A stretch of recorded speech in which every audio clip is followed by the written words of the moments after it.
6, তাই তো? এর আগের দিন একটা অঙ্ক দিয়েছিলাম, সেই অঙ্কটা আগে আলোচনা করি, তারপর বাকি জিনিসগুলো করব। ওই যে আলফা 1, আলফা 2, আলফা 3, আলফা 4, তাই তো? চারটে ভেক্টর দিয়ে দিয়েছিলাম, মনে আছে অঙ্কটা? কি দিয়েছিলাম অঙ্কটা? যে এরকম, আরেকবার আমি টুকে ফেলি। If alpha 1, alpha 2, alpha 3, alpha 4 are vectors in a real vector space V, in a real vector space V, ঠিক আছে, such that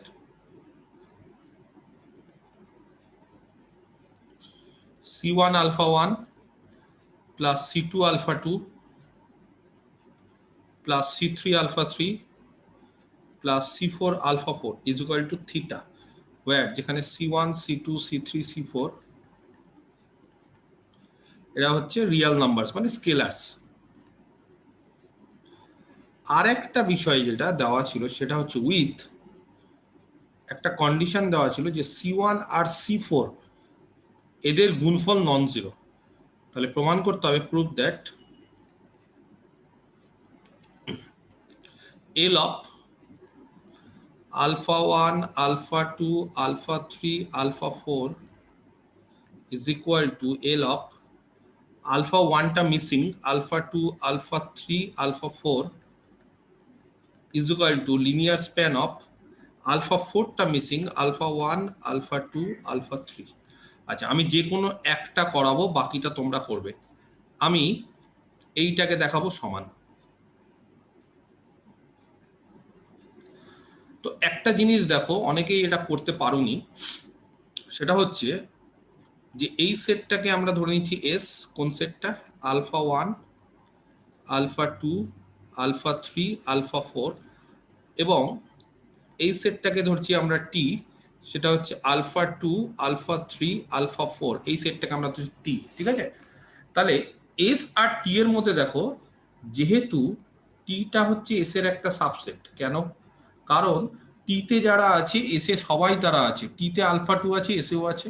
টিতে আলফা 3 এসেও আছে। টিতে আলফা 4 এসেও আছে। তাহলে টি যেহেতু এস এর সাবসেট, তাহলে আমি এরকম একটা সূত্র শিখিয়ে দিয়েছিলাম যে টি যদি এস এর সাবসেট হয় তাহলে এল টি এল এস এর সাবসেট। এক। আর একটা কি করতে হবে, উল্টোটা হচ্ছে এল এস টা এল টির সাবসেট। এবার এইটা করার জন্য এস এর প্রত্যেকটা ভেক্টরকে টি এর কম্বিনেশন আকারে সাজাতে হবে। তো একটা জিনিস লক্ষ্য করো, এস এর প্রত্যেকটা ভেক্টর মানে এস এর ভেক্টর হচ্ছে আলফা 2, প্রথমে কাজ শুরু করি। এস এর ভেক্টর যদি আলফা 2 কে নিই, তাহলে আলফা 2 কে দেখো তো টি এর ভেক্টর গুলোর কম্বিনেশন আকারে যদি সাজাই, তাহলে 1 into alpha 2 plus 0 into alpha 3 plus 0 into alpha 4।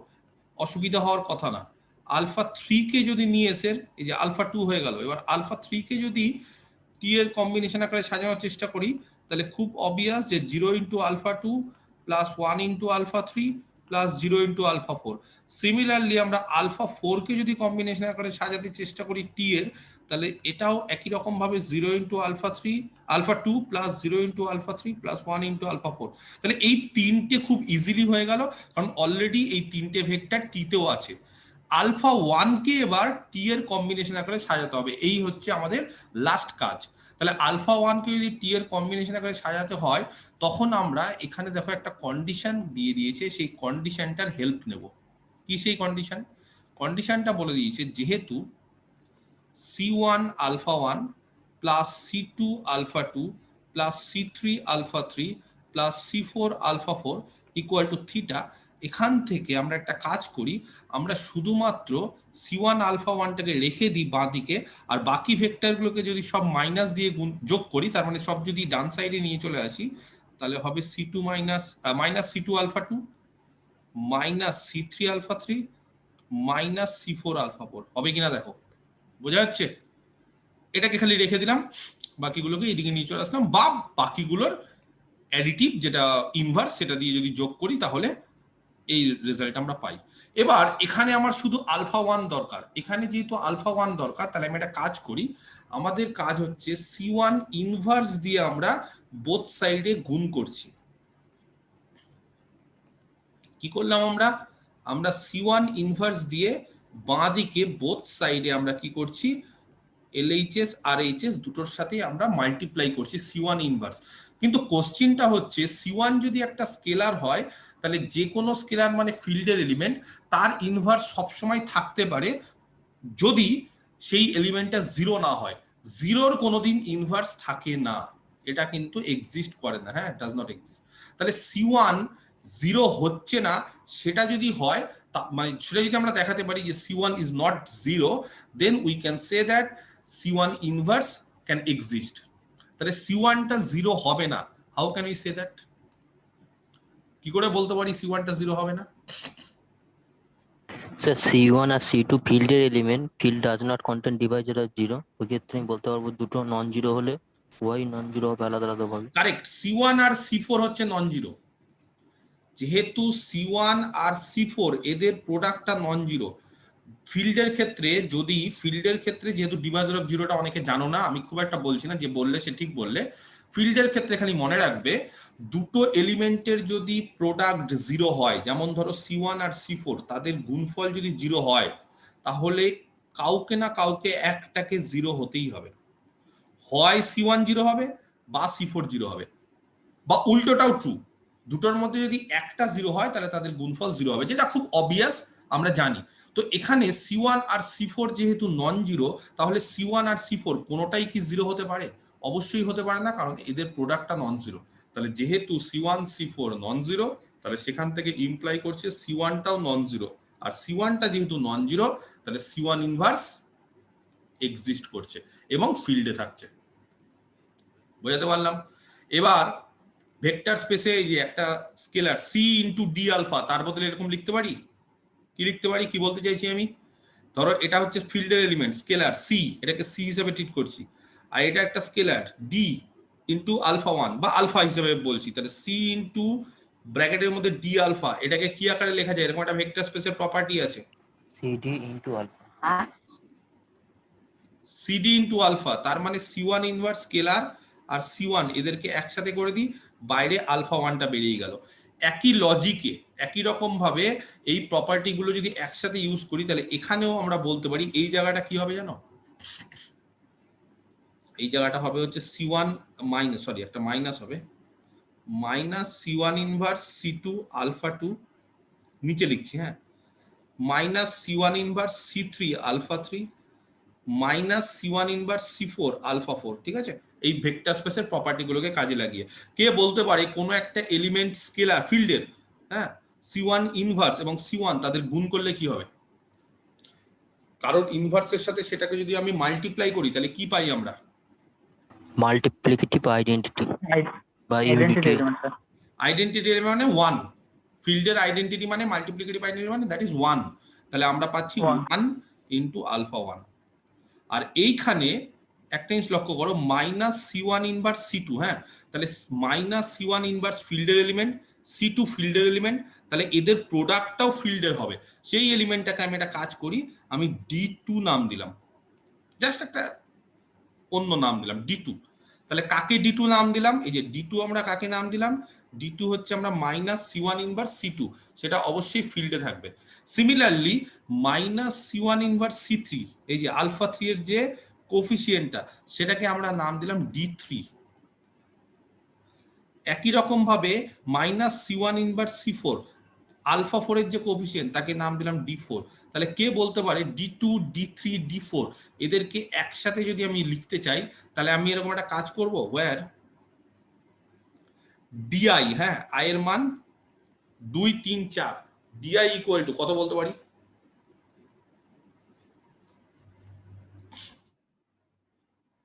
বলো, কে বলতে পারে? কালীচরণ বাদ দিয়ে, ও বলছে সবকিছু, ও বাদ দিয়ে অন্য কেউ?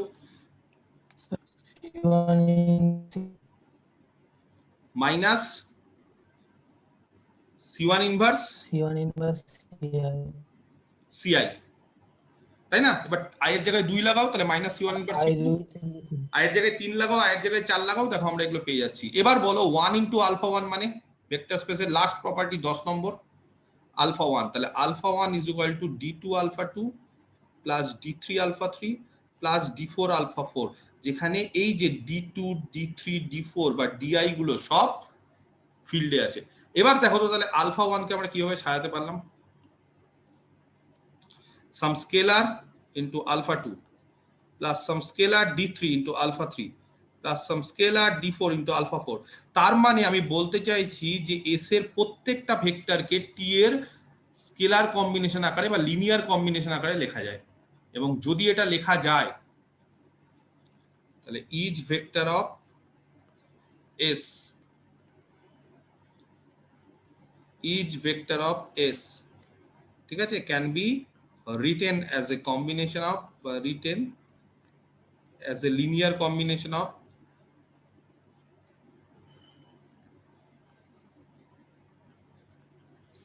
ঠিক আছে ভেক্টরস অফ টি। তাহলে সেই ক্ষেত্রে কি বলতে পারি বলো, দেন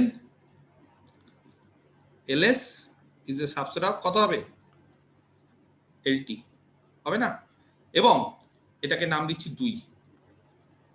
তাহলে এখান থেকে 1 থেকে ls, lt টা ls এর সাবসেট, আর 2 থেকে ls টা lt এর সাবসেট, তাহলে বলো 1 আর 2 থেকে কি বলতে পারি, তাহলে 1 আর 2 থেকে আমরা বলতে পারি যে ls আর lt সমান, তার মানে প্রথম পার্টটা প্রমাণ হয়ে গেল, কমপ্লিট। তোমরা কি করবে, তোমরা এইটার সাথে এইটাকে সমান দেখাবে।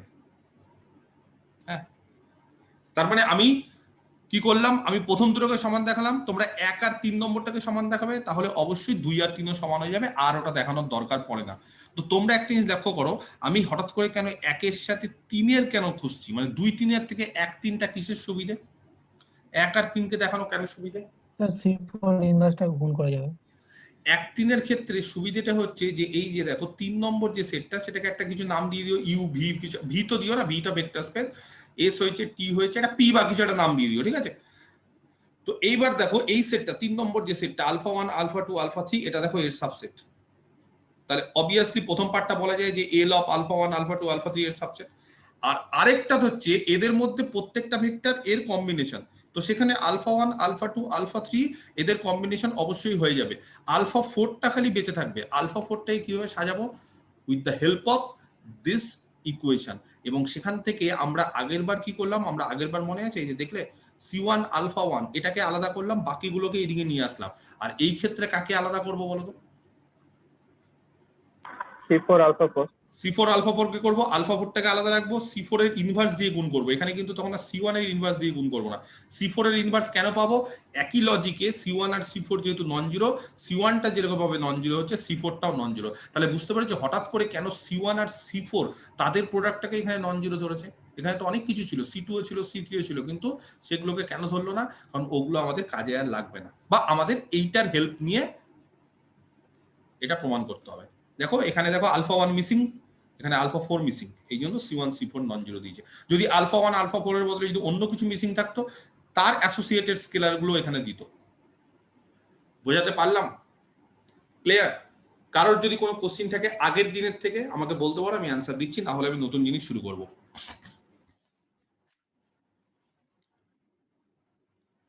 Any question from previous class?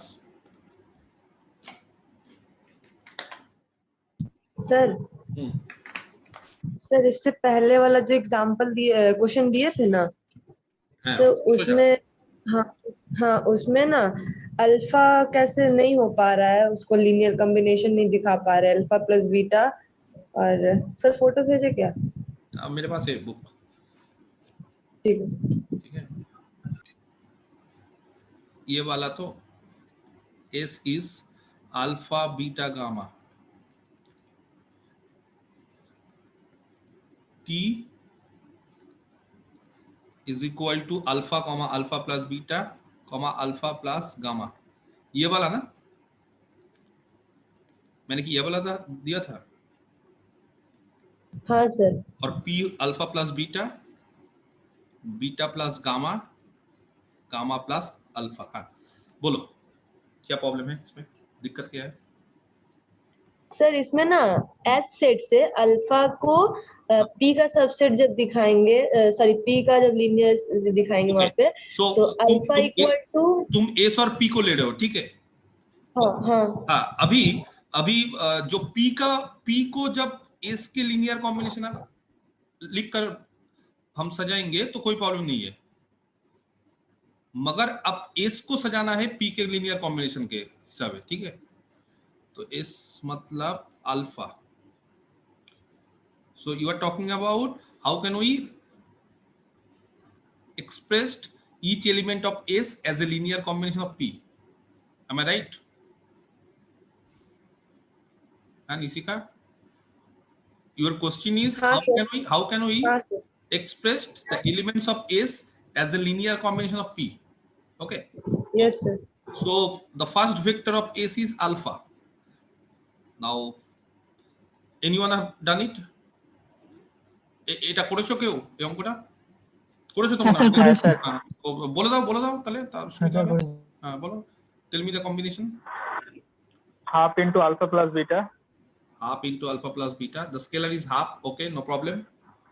Next, minus half into beta plus gamma minus half into beta plus gamma, okay, very good. So plus half into alpha plus gamma the beta gets cancelled, okay, and the next scalar Plus- will be half into alpha plus gamma gamma or plus gamma alpha. plus alpha. So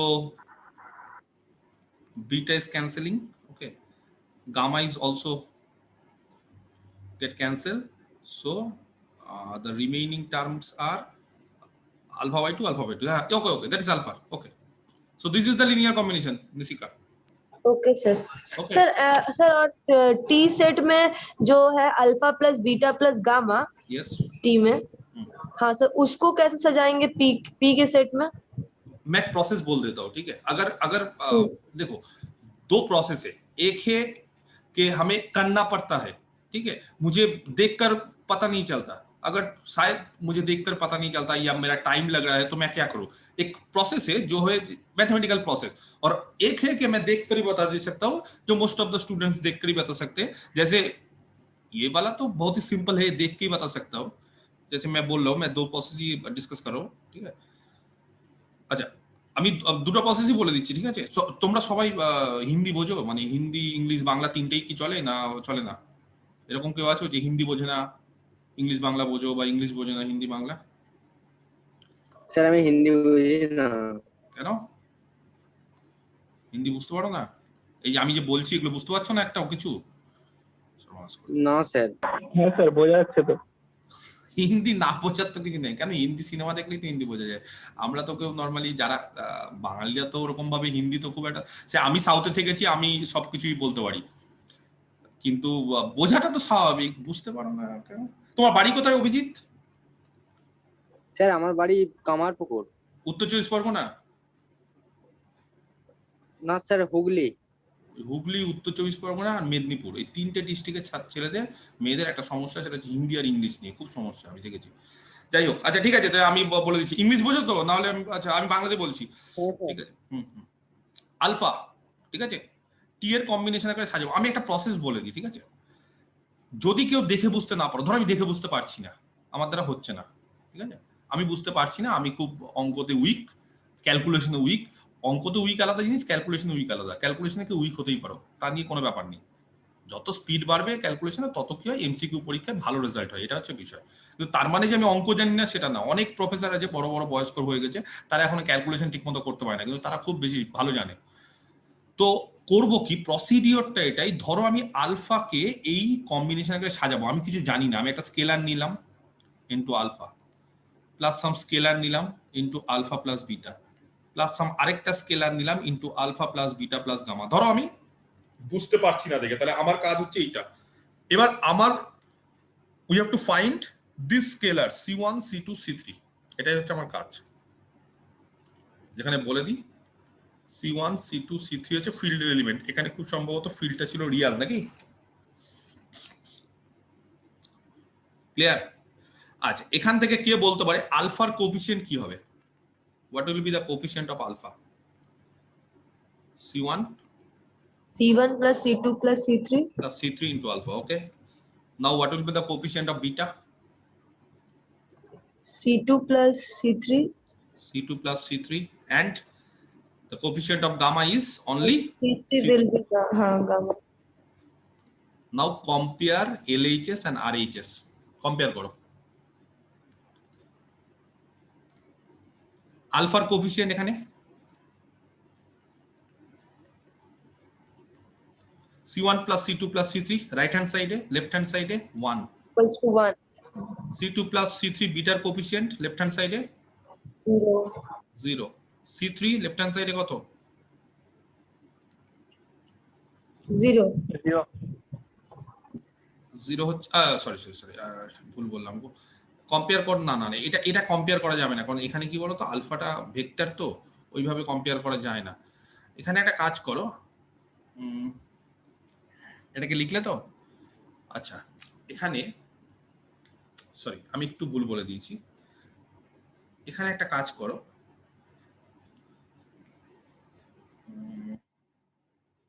কম্বিনেশনকে সাজাবে তো, এখানে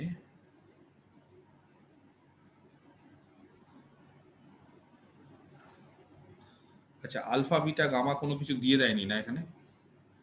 alpha beta gamma linearly independent বা dependent এরকম কিছু বলেনি না? না sir. আচ্ছা তাহলে তাহলে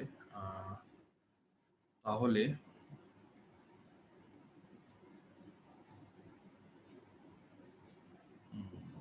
না তাহলে এই প্রসিডিওরটাতে করা যাবে না, তাহলে না তোমাদের দেখেই বলতে হবে। হ্যাঁ, কারণ আলফা বিটা গামা যদি লিনিয়ারলি ইন্ডিপেন্ডেন্ট বলে দিত দেন তাহলে ঠিক আছে, না হলে এটাকে না দেখে বলতে হবে, এটা কিছু করার, এটা বাই ইন্সপেকশন, মানে দেখে, উই হ্যাভ টু ইন্সপেক্ট ইট, মানে এটাকে দেখতে হবে, এটাকে না ওরকম ভাবে সাজানো যাবে না। এক মিনিট আমি একটু ভেবে নিই।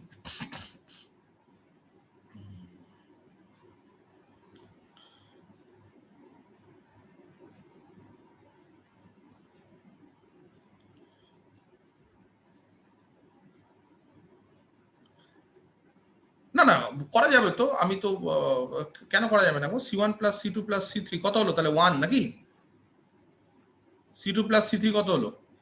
0। আর C3 কত হলো? 0। C3 যদি 0 হয় তাহলে এখান থেকে C2 0, C2 C3 0 হলে C1 কত? 1, তাই তো? তাহলে হবে তো, মানে সাজানো যাবে না? এই যে এটা তো দেখেই বোঝা যাচ্ছে আলফা বিটা গামা, তাহলে alpha is equal to 1 into alpha plus 0 into এটা প্লাস 0 ইনটু এটা। অসুবিধা কি আছে? सर ये वाला नहीं सर, टी सेट का जो तीसरा एलिमेंट है ना alpha plus beta plus gamma, उसको पी सेट का कॉम्बिनेशन में पूछ रहा है।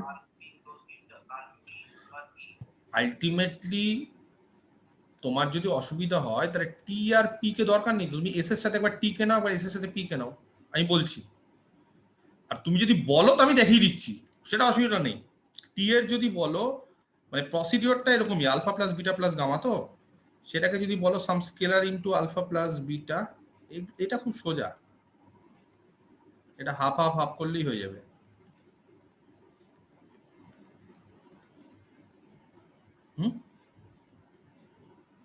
এটা তো দেখেই বোঝা যাচ্ছে হাফ হাফ হাফ, যে কোনো কিছুই দেখে, এগুলো সব সোজা বলে এগুলো দেখে বোঝা যায়। আর না হলে প্রসেস ইজ যে এরকম ভাবে আমাকে সাজাতে হবে, alpha plus beta plus gamma is equal to C1 into alpha plus beta. দেখে নাও, যদি না বুঝতে পারো, দেখে বুঝতে পারছি না, তাহলে এরকম ভাবে স্কেলার গুলো নিতে হবে। C1 C2 C3 হচ্ছে কি স্কেলার। এবার এখান থেকে আলফা গুলোর কোএফিসিয়েন্ট নাও, C1 প্লাস C3 আলফার কোএফিসিয়েন্ট, বিটার কোএফিসিয়েন্ট নাও C1 প্লাস C2, গামার কোএফিসিয়েন্ট নাও, কত হবে বলো? C2 plus C3 gamma. এবার এদেরকে সমান করে দাও, তাহলে C1 প্লাস C3 আলফার কোএফিসিয়েন্ট, এখানে আলফার কোএফিসিয়েন্ট 1, C1 প্লাস C2 বিটার কোএফিসিয়েন্ট, এখানে বিটার কোএফিসিয়েন্ট 1, C2 প্লাস C3 গামার কোএফিসিয়েন্ট 1। তাহলে এখানে দেখো এবার এটাকে ক্যালকুলেশন করো, এখান থেকে মান বের করো C1 C2 C3। পারবে মান বের করতে? কি করে মান বের করতে হবে? এই তিনটাকে যোগ করো, যোগ করলে C1 plus C2 plus C3 দুটো করে আসবে। যদি যোগ করি তিনটে ইকুয়েশনকে যোগ করছি, 3 তাহলে c1 plus c2 plus c3 is equal two 3/2।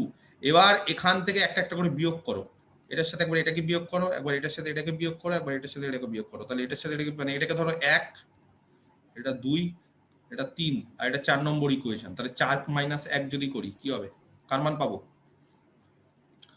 c2 কত হবে? c2 half. 4 মাইনাস 2 করলে c3 হাফ, 4 মাইনাস 3 করলে c1 হাফ। তার মানে আলটিমেটলি এই যে হাফ হাফ হাফ দেখেই বোঝা যায়। যদি Okay, না sir. দেখে বুঝতে পারো তাহলে এটা হচ্ছে process, this is the process. ঠিক আছে, এটা হচ্ছে প্রসেস। মানে আমরা স্কেলার গুলো ধরে নিব, পরে কম্পেয়ার করবো এদিক ওদিক, তাহলে আমরা স্কেলার গুলোর মান ঠিক পেয়ে যাবো, তাহলেই হয়ে যাবে। আর যখন তুমি দেখে বুঝতে পারবে, ধরো যেগুলো খুব ইজি সেগুলো তো আমি স্কেলার গুলো ধরতে যাবো না, unnecessary, it will take time much more, তাই না? তাহলে আমরা সবসময় কি করব, আমরা কুইকলি করার চেষ্টা করব। সেই কারণে ক্যালকুলেশন গুলো অনেক সময় আমরা দেখে তাড়াতাড়ি করার চেষ্টা করব। হ্যাঁ, যদি না পারো then we have no our process. ঠিক আছে, আচ্ছা আর কিছু কোশ্চেন, এনিথিং এলস যদি থাকে বলো।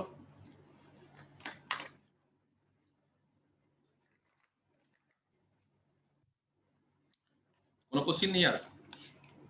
স্যার একটা প্রশ্ন আছে। বলো। স্যার আমরা যে সেটটাকে লিনিয়ারলি ডিপেন্ডেন্ট বা ইন্ডিপেন্ডেন্ট দেখাচ্ছি ওটা কি ইনফাইনাইট সেট হতে পারে? পারে, অবশ্যই পারে, কিন্তু আমাদের সিলেবাসে, মানে সিলেবাস মানে আমি বলতে চাইছি তোমাদের বিএসসি সিলেবাসে বা লিনিয়ার অ্যালজেব্রা সিলেবাসে না, আমরা সব সময় ফাইনাইট সেট ধরি। ইনফাইনাইট আমি বলবো, হ্যাঁ, মানে কেন বলবো, কারণ লিনিয়ার অ্যালজেব্রা হচ্ছে এই যে লিনিয়ার যেটা কোর্স, সেইটা সব সময় ফাইনাইট। আমি একটু পরে যে ডাইমেনশন ইউজ করব সেখানেই বলতে ফাইনাইট ডাইমেনশনাল কেসে। আর আরেকটা পেপার আছে তোমাদের এমএসসি তে পড়তে হবে, সেটা হচ্ছে ফাংশনাল অ্যানালিসিস। সেই ফাংশনাল অ্যানালিসিসটা সবসময় ইনফাইনাইট ডাইমেনশনাল সেটের উপর, যত ইনফাইনাইট ডাইমেনশনাল সেট আছে তার উপর। তো তখনই কি হয়, তখনই এই যে সেটগুলো, যেমন ধরো কাউকে যদি বলি আমি যে linear span of alpha 1 alpha 2 alpha 3 dot dot করে আলফা n, তার মানে লিনিয়ার স্প্যান অফ এস, কাকে আমরা এস ধরলাম? এস কাকে ধরলাম? Alpha 1 alpha 2 alpha 3 dot dot করে আলফা n। আচ্ছা কাউকে যদি বলি এটা এস হয়, আলফা 1 আলফা 2 ডট ডট করে ছেড়ে দিলাম, তাহলে এলএস মানে কি বলো? এটাও তো একই বিষয়। সেটটা কি সেট? এটা ইনফাইনাইট সেট। তাহলে ইনফাইনাইট সেটের যদি স্প্যান বলি, তো এই বিষয়গুলো হচ্ছে সমস্ত কিছু ফাংশনালিটির জিনিস। যখন ইনফাইনাইট সেট আছে, তো ইনফাইনাইট তোমাদের এখন আপাতত কোনো পরীক্ষাতেই ইনফাইনাইট জিনিসপত্র আসে না। আমি অবশ্যই একটা ক্লাস বা দুটো ক্লাস ইনফাইনাইট ডাইমেনশন নিয়ে বলবো, ঠিক আছে? আমি বলবো যে ইনফাইনাইট ডাইমেনশনাল মানে, এখন তো ডাইমেনশন আমি শেখাইনি। বা তুমি যে কোশ্চিনটা করলে যে সেটটা যদি ইনফাইনাইট হয় তাহলে স্যার লিনিয়ারলি ডিপেন্ডেন্ট ইন্ডিপেন্ডেন্ট কি করে বুঝবো, বা হতে পারে কিনা? অবশ্যই হ্যাঁ, ইনফাইনাইট সেটের ক্ষেত্রে স্প্যান ব্যাপারটা থাকে না, মানে লিনিয়ার কম্বিনেশনটা সবসময় ফাইনাইট সেটের হয়। হ্যাঁ, এই যে আমরা লিনিয়ার কম্বিনেশনের ডেফিনেশন করেছিলাম, লিনিয়ার কম্বিনেশন, এই লিনিয়ার কম্বিনেশন সব সময় কার হয়? Of A finite set. Infinite সেটের কোনো লিনিয়ার কম্বিনেশন বলে কিছু হয় না।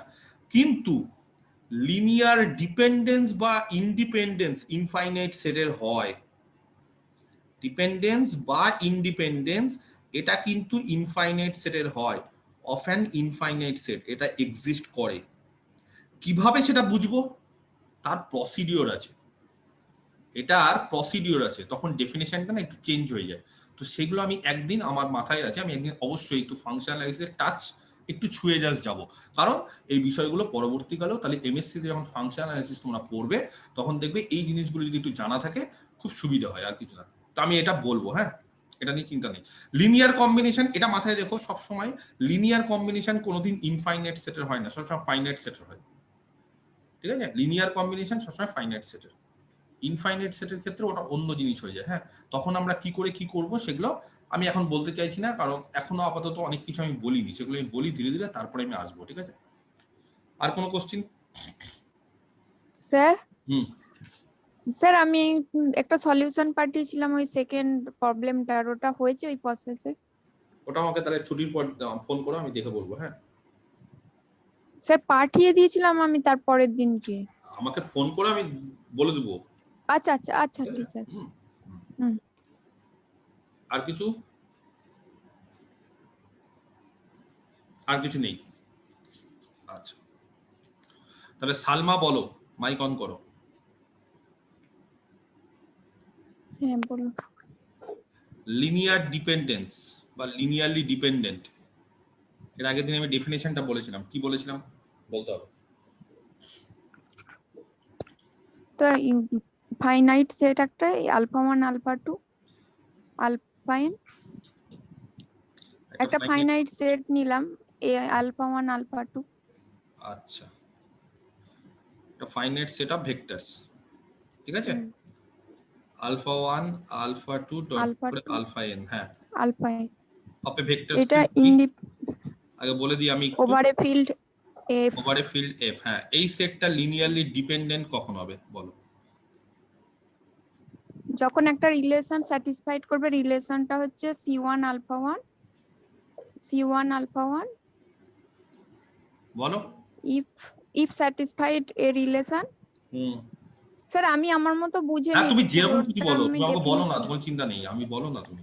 আলফা 1 c1 আলফা 1 হ্যাঁ, c1 alpha 1 plus c2 alpha 2 plus dot dot cn alpha n is equal to theta, where c1 alpha c1 c2 c3 এগুলো ফিল্ডের element, যখন এই c1 c2 আর cn এগুলো নট ইকুয়াল টু 0 হবে। মানে একসাথে সবগুলো জিরো হবে না, কারেক্ট। তার মানে not all zero, not all zero. হ্যাঁ, নট অল জিরো। তাহলে if there exist some scalar, very good, আমি ওটাই জানতে চেয়েছিলাম। ঠিক আছে, c1 c2 যতগুলো ভেক্টর আছে ততগুলো স্কেলার ফিল্ডের এলিমেন্ট। এইটা কিন্তু খুব ইম্পর্টেন্ট লিনিয়ার ডিপেন্ডেন্সের ক্ষেত্রে, যে নট অল জিরো, সব জিরো হওয়া যাবে না। সাজ দ্যাট জিরো না হওয়া সত্ত্বেও সবাই এই রিলেশনটা স্যাটিসফাই করবে। কোন রিলেশন? c1 alpha 1 plus c2 alpha 2 plus dot dot করে cn alpha n equal to theta. আর ইন্ডিপেন্ডেন্স? স্যার ইন্ডিপেন্ডেন্সের সবগুলোকে অবশ্যই জিরো হতে হবে। তার মানে ইন্ডিপেন্ডেন্টের ক্ষেত্রে এই যে রিলেশনটা, এই রিলেশনটা স্কেলার গুলোকে হোল্ড করবে রিলেশনটা তখন যখন স্কেলার গুলো অল জিরো হবে। না, রিলেশনটা হোল্ড করলে হ্যাঁ স্কেলার গুলো জিরো হবে, জিরো হবে। কারেক্ট। আর স্যার উল্টো দিক থেকে তো বলা যাবে জিরো হলেই তো তবে রিলেশনটা হ্যাঁ, হোল্ড সেটা তো করবে, হয়, জিরো হলে তো হয়, এটা তো অবভিয়াস। কিন্তু না হলে তো স্যার স্কেলার গুলো আমরা যে ডিটারমিনেন্টটা নেব, জিরো হলে তো এটা হয়, কিন্তু জিরো না হলেও এটা হতে পারে যদি স্যার ডিপেন্ডেন্ট না হলে হবে তখন ডেফিনেশনটা নামটা আলাদা হয়ে যাবে, ডিপেন্ডেন্ট আর ডিপেন্ডেন্ট হয়ে যাবে। কারেক্ট, না হলে যদি হয় তাহলে ডিপেন্ডেন্ট হয়ে যাবে। আর যদি জিরো এই হলেও রিলেশনটা হবে, এই জিরো নন জিরো হলেও হবে, নামটা পার্থক্য। আমরা যখন জিরো হলে হবেই, নন জিরো হলে নাও হতে পারে। আমার কথাটা মন দিয়ে আর অল যখন একদম অল ফিক্সড অল জিরো যখন হবে তখন আমরা ইন্ডিপেন্ডেন্ট বলবো। আর বাই ক্র্যামারস রুল অনুযায়ী ওই ডিটারমিনেন্টের ভ্যালুটা যদি নট ইকুয়াল টু জিরো হয় তখন সেটা আলাদা বিষয়, সেটা আমি এখন ধরিনি, সেটা আলাদা, সেটা আমি বলেছি ক্যামার ছিল, ওটা আলাদা বিষয়। ঠিক আছে, আচ্ছা হয়ে গেছে, ঠিক আছে, মাইক বন্ধ করে দাও। আচ্ছা, অভিজিৎ বলো, অভিজিৎ দাস, মাইক অন করো, অভিজিৎ দাস। হ্যাঁ স্যার। আমি এর আগের দিন বলেছিলাম যে কোনো একটা সেট যদি লিনিয়ারলি ডিপেন্ডেন্ট হয় তাহলে সেখান থেকে একটা সূত্র বলেছিলাম তার সুপারসেট বা সাবসেট নিয়ে। কি বলেছিলাম সেটা? হ্যাঁ স্যার, লিনিয়ারলি ডিপেন্ডেন্ট হলে তার যে সুপারসেট হবে সেটা লিনিয়ারলি ডিপেন্ডেন্ট হবে। কারেক্ট। আর স্যার লিনিয়ারলি ইন্ডিপেন্ডেন্ট হলে sir of A linearly dependent, সংক্ষেপে লিখছি, হ্যাঁ, ইজ অলসো লিনিয়ারলি ডিপেন্ডেন্ট। আর ইন্ডিপেন্ডেন্টের ক্ষেত্রে হ্যাঁ স্যার সাবসেটটা লিনিয়ারলি ইন্ডিপেন্ডেন্ট হয়। Subset of A linearly independent set is linearly independent. Very good, ঠিক আছে, ওকে ওকে, বন্ধ করে দাও মাইক। আচ্ছা, অভিজিৎ মালিক বলো। অভিজিৎ মালিক, আমি একটা সেট দিচ্ছি, ঠিক আছে, সেটটার মধ্যে আলফা আছে, বিটা আছে আর থিটা আছে। এই সেটটা লিনিয়ারলি ডিপেন্ডেন্ট না ইন্ডিপেন্ডেন্ট? অভিজিৎ মালিক অন করেনি মাইক। তাহলে অর্জুন বলো, অর্জুন মন্ডল, আমি একটা সেট দিলাম এস, আলফা বিটা আর থিটা, তিনটে এলিমেন্ট আছে। এই সেটটা কি লিনিয়ারলি ইন্ডিপেন্ডেন্ট না ডিপেন্ডেন্ট? লিনিয়ারলি ডিপেন্ডেন্ট হবে। এটা লিনিয়ারলি ডিপেন্ডেন্ট হবে, কারণ নাল ভেক্টর যেখানে থাকে সেটা স্যার আরে নাল ভেক্টর যেখানে থাকে সেই সেটটা হচ্ছে তার সুপার সেটটা লিনিয়ারলি ডিপেন্ডেন্ট হয়, বা নাল ভেক্টর যেই সেটে থাকে সেই সেটটা হচ্ছে লিনিয়ারলি ডিপেন্ডেন্ট। কারণ শুধু যদি আমি নাল ভেক্টরের সেট নিই তাহলে সেটাও কি হয়, linearly dependent.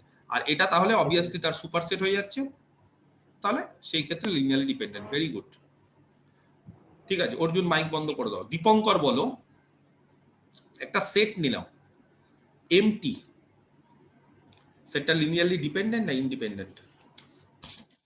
Linearly independent. MT set হচ্ছে লিনিয়ারলি ইন্ডিপেন্ডেন্ট, কারণ কারণ স্যার এটা হচ্ছে যে কোনো সেটের সাবসেট। এটা যে কোনো সেটের linearly- সাবসেট, কারেক্ট? হ্যাঁ, এটা এই জন্য লিনিয়ারলি মানে ইন্ডিপেন্ডেন্ট সেটের সাবসেট হয়ে যাচ্ছে। তাই এটা যে কোনো লিনিয়ারলি ইন্ডিপেন্ডেন্ট সেটের সাবসেট হয়ে যেতে পারে। যেমন আমি একটা উদাহরণ দিয়েছিলাম এর আগের দিন, যে যদি শুধু সিঙ্গেলটার একটা ভেক্টর থাকে নন জিরো, তাহলে সেই সেটটা কি হয়, লিনিয়ারলি ইন্ডিপেন্ডেন্ট, এবং ফাইটা হচ্ছে তার একটা সাবসেট হয়ে যাবে, তার ফলে সেটাও লিনিয়ারলি ইন্ডিপেন্ডেন্ট হবে। এই কতগুলো সূত্র আমি এর আগের দিন বলে দিয়েছিলাম, তাই তো? আচ্ছা, আজকে এরপর নেক্সট জিনিস আমি করাবো, ঠিক আছে? তাহলে লিনিয়ারলি ডিপেন্ডেন্ট আর ইন্ডিপেন্ডেন্ট এই ডেফিনেশন গুলো আমরা শিখে গেলাম। নেক্সট একটা থিওরেম আছে, প্রচন্ড ইম্পর্টেন্ট। কি বলেছে থিওরেমটা? if the set of vectors alpha 1 alpha 2 dot dot করে alpha n in a vector space, if the set of vectors, ঠিক আছে, alpha 1 alpha 2 dot dot করে alpha n in a vector space v over a field f be linearly dependent। আচ্ছা, এরপর থেকে না আমি linearly dependent বা ইন্ডিপেন্ডেন্টের ক্ষেত্রে সংক্ষেপে লিখবো। হ্যাঁ, এল ডট ডি হচ্ছে ডিপেন্ডেন্ট আর এল ডট আই হচ্ছে ইন্ডিপেন্ডেন্ট। তাহলে আমার ছোট করে আজকে আমি এখানে লিখে নিচ্ছি লিনিয়ারলি ডিপেন্ডেন্ট। এরপর থেকে কিন্তু এল ডট ডি মানে ভেবে নিবে লিনিয়ারলি ডিপেন্ডেন্ট, আর এল ডট আই মানে লিনিয়ারলি ইন্ডিপেন্ডেন্ট, ঠিক আছে? আচ্ছা, তাহলে এই যে সেটটা আলফা 1 আলফা 2 ডট ডট করে আলফা এন, বলছি এই সেটটা যদি লিনিয়ারলি ডিপেন্ডেন্ট হয় দেন তাহলে at least ভালো করে স্টেটমেন্টটা পড়বে, খুব important statement. one of the vectors অন্তত একটা ভেক্টর অফ দ্য সেট, এই যে সেটটা নিয়েছি আলফা 1 আলফা 2 ডট ডট করে আলফা এন, তার অন্তত একটা ভেক্টর ক্যান বি এক্সপ্রেসড, লেখা যাবে as a linear combination of the remaining others, as a linear combination of the remaining others, বাকিগুলোর লিনিয়ার কম্বিনেশন আকারে লেখা যাবে। ভালো করে স্টেটমেন্ট একবার পড়ে নাও, প্রচন্ড ইম্পর্টেন্ট। এর প্রুফটা আমি এখন করাবো,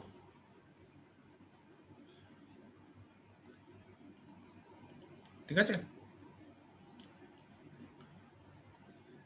এই সেটটা ভালো করে দেখো, আলফা 1 আলফা 2 ডট ডট করে আলফা এন, ঠিক আছে, in a vector space V over a field F. যদি এরা লিনিয়ারলি ডিপেন্ডেন্ট হয় তাহলে বলছে অন্তত একটা ভেক্টরকে বাকিগুলোর, বাকি যেগুলো বেঁচে আছে যে কোনো একটা ভেক্টরকে বাকি রিমেইনিং ভেক্টরগুলো লিনিয়ার কম্বিনেশন আকারে লেখা যাবে। আচ্ছা, কি বলে দিয়েছে এই সেটটা লিনিয়ারলি ডিপেন্ডেন্ট? আচ্ছা, কোনো একটা সেট যদি লিনিয়ারলি ডিপেন্ডেন্ট হয় তাহলে তার আমরা ডেফিনেশন জানি সবাই। তাহলে ডেফিনেশন অনুসারে কি লিখতে পারি বলো? Since the set alpha 1 alpha 2 dot dot করে আলফা এন, এই সেটটা যেহেতু লিনিয়ারলি ডিপেন্ডেন্ট, ঠিক আছে, তাহলে ডেফিনেশন অনুসারে আমরা কি লিখতে পারি? লিনিয়ারলি ডিপেন্ডেন্ট ডেফিনেশন এখনই বললো সালমা, দেয়ার এক্সিস্ট সাম স্কেলারস, তাই তো, c1 c2 ডট ডট করে cn, স্কেলারস মানে ফিল্ডে থাকবে, সাচ দ্যাট যাতে করে কি, সরি নট কি হবে বলো, অল জিরো, তাই তো? Not all zero. such that c1 alpha 1 plus c2 alpha 2 plus dot dot করে cn alpha n equal to theta। এই তো বিষয় লিনিয়ারলি ডিপেন্ডেন্টের। আচ্ছা, এবার যদি কোনো একটা সেট লিনিয়ারলি ডিপেন্ডেন্ট হয় তাহলে আমি কি লিখলাম? তাহলে লিখলাম এই যে যতগুলো স্কেলার এখানে আমরা নিয়েছি সবাই জিরো না, তার মানে অন্তত একটা স্কেলার কি হবে বলো? মিনিমাম অন্তত একটা স্কেলার তো নন জিরো হবে, লিস্ট একটা প্লাস নন জিরো হবে, অন্তত একটা নন জিরো হবে। আচ্ছা, যদি আমি কাউকে বলি যে c1 c2 ডট ডট করে cn, এখানে এতগুলো স্কেলার আছে তার মধ্যে কোনো একটা নন জিরো হবে, কোনটা হবে কেউ বলতে পারবে? যদি আমি কাউকে বলি কোনটা হবে, কেউ বলতে পারে স্যার c1 টাও হতে পারে, কেউ বলতে পারে না স্যার c1 হবে না c2 হবে, কেউ বলতে পারে না স্যার আমি c3 কে নেব নন জিরো, কেউ বলতে পারে না স্যার আমি cn কে নন জিরো নেবো। বিভিন্ন জনের বিভিন্ন রকম মতামত হতে পারে, কারণ সবাই আমরা জেনে গেছি একটা অন্তত স্কেলার তো নন জিরো হবেই। সেই একটা স্কেলারকে আমার ইচ্ছে মতো আমি চুজ করতে পারি। তোমাদের মনে হতে পারে যে না আমরা নিজেদের ইচ্ছে মতো চুজ করব, যে যার ইচ্ছা মতো চুজ করতে পারো। এক একজনের এক এক রকম তাহলে কি হবে, অ্যান্সার হয়ে যাবে। সেই কারণে আমরা একটা কাজ করি, আমরা অ্যান্সারটাকে সবাই এক রাখার জন্য আমরা ধরে নিই সি জে, হ্যাঁ এইটা নন জিরো। জে এর মান নিজেদের ইচ্ছা মতো বসিয়ে নিও। যার মনে হচ্ছে c1 টা নন জিরো ধরবো সে জে এর মান কত বসাবে 1, যার মনে হচ্ছে c2 টাকে নন জিরো ধরবো সে জে এর মান কত বসাবে 2, যার মনে হচ্ছে c3 টাকে নন জিরো ধরবো সে জে এর মান 3। যার যেটা ইচ্ছে সেই অনুসারে বসিয়ে নেবে। তো আমরা কি করি, আমরা নিজেদের ইচ্ছে মতো তো চলতে পারি না, আমরা এই জন্য যে কোনো একটা জে ধরে নিই, সিজেটা নন জিরো ধরে নিই, ঠিক আছে? একটা অন্তত যেহেতু নন জিরো হবে আমরা ধরে নিচ্ছি সিজে নন জিরো। আচ্ছা, সিজে কার এলিমেন্ট গো? ফিল্ডের তো? হ্যাঁ স্যার ফিল্ডের এলিমেন্ট। ফিল্ডের এলিমেন্ট যদি নন জিরো হয় তাহলে তার ইনভার্স এক্সিস্ট করে? হ্যাঁ স্যার ইনভার্স এক্সিস্ট করে, নন জিরো এলিমেন্টের ইনভার্স এক্সিস্ট করে। এটা কিন্তু অলরেডি আমি একটু আগেই বলছিলাম, আলোচনা করছিলাম যে কোনো একটা স্কেলার কোনো একটা ফিল্ডের এলিমেন্ট যদি নন জিরো হয় তাহলে তার ইনভার্স এক্সিস্ট করে, এবং তার ইনভার্সের সাথে তার গুণফল কত হবে? 1 এলিমেন্ট 1 আইডেন্টিটি, মাল্টিপ্লিকেটিভ আইডেন্টিটি। আচ্ছা, ওয়ানটা কি? বিইং দা, যেহেতু আমি থিওরেম পড়াচ্ছি বলে আমি একটু লিখে দিচ্ছি বেশি করে, অঙ্ক করলে এত লিখতাম না, থিওরেম তো পরিষ্কার করে একটু লিখে দেওয়াটা ভালো, আর কিচ্ছু না। One being the identity of field. দেখো আমি কিন্তু তোমাদের কোনোদিন বলবো না থিওরেম মুখস্থ করো, আমি কোথাও মুখস্থ করার জায়গাতেই নেই। আমি আমার মতো দেখো প্রত্যেকটা লাইন বাই লাইন বুঝবো, বুঝে বুঝে করবো, মুখস্থর কিছু নেই। কেউ তো মনে করো স্যার এটা লিখবো না, লিখো না, কিছু ব্যাপার না। অনেকে থাকে, অনেক স্যারেরা একটু মনে করে যে না সবকিছু একটু গুছিয়ে লিখবে, নাহলে একটু নাম্বার কেটে দেয়, আর কিছু না, হলো। আচ্ছা, সি জে এই এলিমেন্টটাকে আমি নন জিরো ধরেছি। আচ্ছা, আমরা যে রিলেশনটা পেয়েছি সেই রিলেশনটা থেকে দেখো তো, এই যে এই রিলেশনটা থেকে এর মধ্যে কোথাও একটা সিজে আছে। যদি জে এর মান 1 ধরি তাহলে এইটা, জে এর মান 2 ধরলে এটা, জে এর মান যদি 3 ধরি তাহলে এখানে একটা, জে এর মান যদি এর কোথাও না কোথাও একটা সিজে থাকবে। তো আমরা একটা কাজ করি, আমরা এইভাবে লেখার চেষ্টা করি, তাহলে ভালো লাগে, আর কিছু না। কি c1 alpha 1 plus c2 alpha 2 plus dot dot করে আমরা ধরে নিচ্ছি এখানে একটা এলিমেন্ট আছে cj minus 1 alpha j minus 1। তারপরে এলিমেন্টটা কি হবে?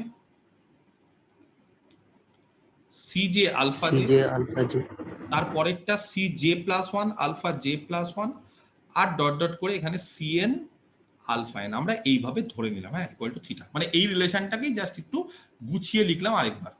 সেখান থেকে তোমাদের কাজ হচ্ছে সিজে আলফা জেটাকে একদিকে রাখা আর বাকি সবগুলোকে অন্যদিকে নিয়ে আসা। একটু আগে এরকম একটা অঙ্ক করিয়েছিলাম, ওই যে c1 c2 c3 c4। তো এখানে তোমরা যদি বাকি সবগুলোকে এইদিকে নিয়ে আসো তাহলে দাঁড়াবে minus c1 alpha 1 minus c2 alpha 2 dot dot করে এখানে মাইনাস কি হবে cj মাইনাস 1 আলফা বলো j মাইনাস 1। তার পরের টার্মটা কে বলতে পারে কত হবে? cj plus 1 CJ plus 1 alpha j plus 1 correct, plus 1 alpha j plus 1, কারণ cj আলফা যেটা তো থেকে গেছে এখানে। আচ্ছা, তারপর ডট ডট করে প্লাস না সরি মাইনাস, হ্যাঁ সবই তো মাইনাস, এদিকে নিয়ে চলে আসছি, মাইনাস ডট ডট করে লাস্ট টার্মটা হচ্ছে মাইনাস cn আলফা n।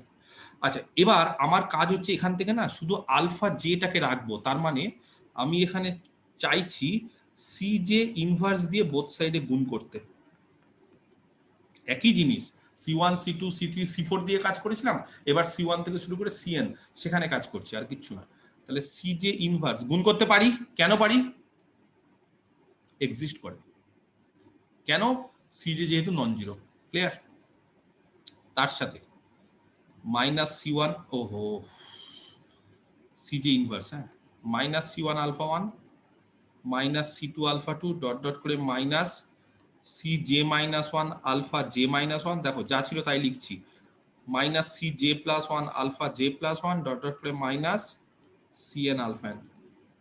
বুঝতে পারছো সবাই? কে বলতে পারে এই জায়গাটা কত হবে? Alpha J sir. একবারে করলে আলফা জে, আর যদি ভেঙে ভেঙে করি তাহলে C J inverse C J কে একসাথে নেব, দ্যাট ইজ 1, এই যে অলরেডি আমরা পেয়ে গেছি, আর তার সাথে আলফা জে আছে, তার মানে আলফা জেই হবে। যাই হোক আমি একটু ভেঙে ভেঙে করছি। আচ্ছা এই জায়গাটা কি করব? গুণ করছি, তাহলে গুণ করলে কি হবে? Minus C J inverse C1 alpha 1, তারপর মাইনাস সি জে ইনভার্স, হ্যাঁ, C2 আলফা 2 ডট ডট করে মাইনাস সি জে ইনভার্স, আর এটা হচ্ছে সি জে মাইনাস 1, এটা কিন্তু ঠিক মতো লিখতে হবে, আলফা জে মাইনাস 1, এই যে এই টার্মটার সাথে সি জে ইনভার্স গুণ হলো। আচ্ছা তারপরের টার্মটা কে বলতে পারে? C J inverse C J plus 1 alpha J plus 1, ঠিক বলেছি? আর ডট ডট করে লাস্ট টার্মটা বলো, C J inverse cn alpha n। এখানে হয়ে গেল 1, তাহলে এটা আলফা জে হয়ে গেল।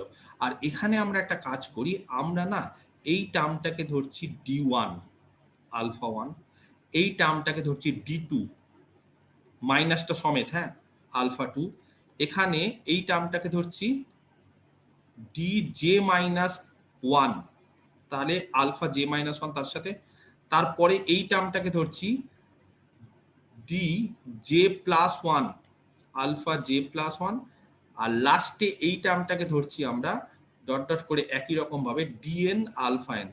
কে বলতে পারে d1 d2 d3 মানে di গুলো কত হবে?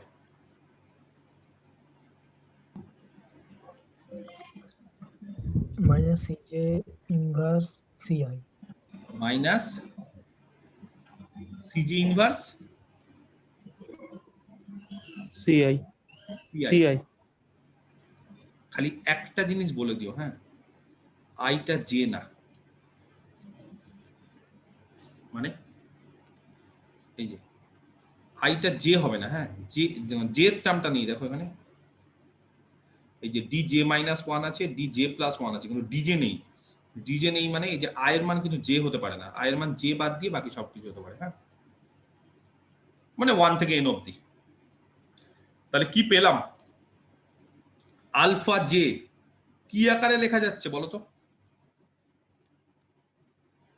বলো তাহলে কি পেলাম? অতএব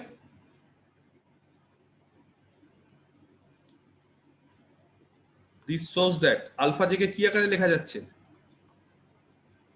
linear combination is a linear combination of Quader?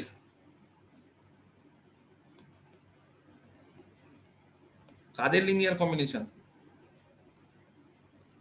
of the vectors। কোন কোন vectors?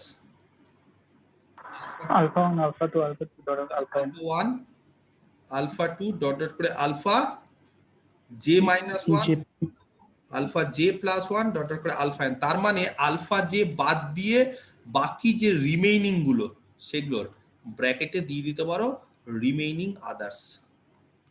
রিমেইনিং আদার্স মানে আলফা জে বাদ দিয়ে। তাহলে এটাই থিওরেমটা বলেছে যে অন্তত একটা ভেক্টরকে বাকিগুলোর লিনিয়ার কম্বিনেশন আকারে সাজানো যাবে। তাহলে এখানে আমরা কি পেলাম? এখানে আমরা পেলাম আলফা জেটাকে বাকিগুলো, এই যে আলফা জে বাদ দিয়ে বাকিগুলোর কম্বিনেশন আকারে। যদি এখানে সিজে না নিয়ে C1 নিতাম নন জিরো, তাহলে কাকে কার আকারে লেখা যেত? এখানে যেহেতু আমি সিজেটা নন জিরো নিয়েছি বলে আলফা জেটাকে বাকিগুলোর কম্বিনেশন আকারে সাজাতে পেরেছি। যদি সিজের বদলে C1টা নন জিরো নিতাম তাহলে কাকে বাকিগুলোর আকারে সাজানো যেত? আলফা 1টাকে বাকিগুলোর কম্বিনেশন, আলফা 1 কে বাকিগুলোর কম্বিনেশন আকারে সাজানো যেত। যেটাকে নেবে সেই অনুসারে, যেটাকে নন জিরো নেবে যেটাকে বাকিগুলোর আকারে। আর যদি একাধিক নন জিরো হয়, মানে হতেই তো পারে অ্যাটলিস্ট অন্তত একটা নন জিরো হবে, যদি অনেকগুলো নন জিরো হয় তাহলে প্রত্যেকটাকে বাকিগুলোর আকারে সাজাতে পারবো, যতগুলো নন জিরো নেবে ততগুলোকে বাকিগুলোর আকারে সাজাতে পারবো। আমার কথাটা বুঝতে পেরেছো? একমাত্র যেই সমস্ত স্কেলার গুলো জিরো হয়ে যাবে তার অ্যাসোসিয়েটেড ভেক্টরটাকে সাজানো যাবে না। বাকি যে কোনো স্কেলার নাও, যত নন জিরো স্কেলার পাবো সবগুলো নন জিরো স্কেলারের জন্য তার অ্যাসোসিয়েটেড যে ভেক্টরগুলো সেগুলোকে রিমেইনিং আদার্স ভেক্টরের লিনিয়ার কম্বিনেশন আকারে সাজানো যাবে। ক্লিয়ার? এই থিওরামের কনভার্স কি হবে কে বলতে পারে? কনভার্স মানে উল্টোটা, কে বলতে পারে স্টেটমেন্টটা কি হবে? বলো, এর কনভার্স স্টেটমেন্টটা বলবে?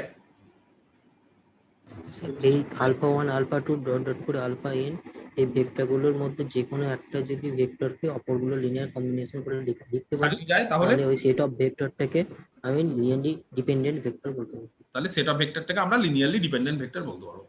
তার মানে বলতে চাইছে ও যে এই একটা সেট নিলাম আলফা 1 আলফা 2 ডট করে আলফা n, তার মধ্যে একটা অন্তত ভেক্টরকে যদি বাকিগুলো লিনিয়ার কম্বিনেশন করে সাজানো যায় তাহলে সেটটা হচ্ছে লিনিয়ারলি ডিপেন্ডেন্ট। ব্যাপারটা কিরকম? ইফ লিখছি, হ্যাঁ দেখো, ওয়ান অফ দ্য ভেক্টরস,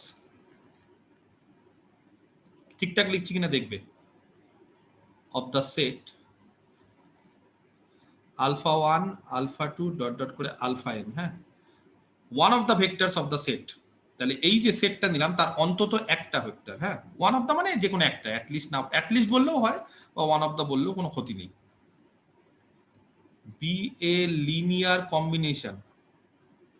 যদি একটা ভেক্টর বাকিগুলোর লিনিয়ার কম্বিনেশন, বাকিগুলো মানে অফ দা রিমেইনিং আদার্স, তাদের যদি লিনিয়ার কম্বিনেশন আকারে লেখা যায়, দেন দ্য সেট ইজ কি হবে বলো?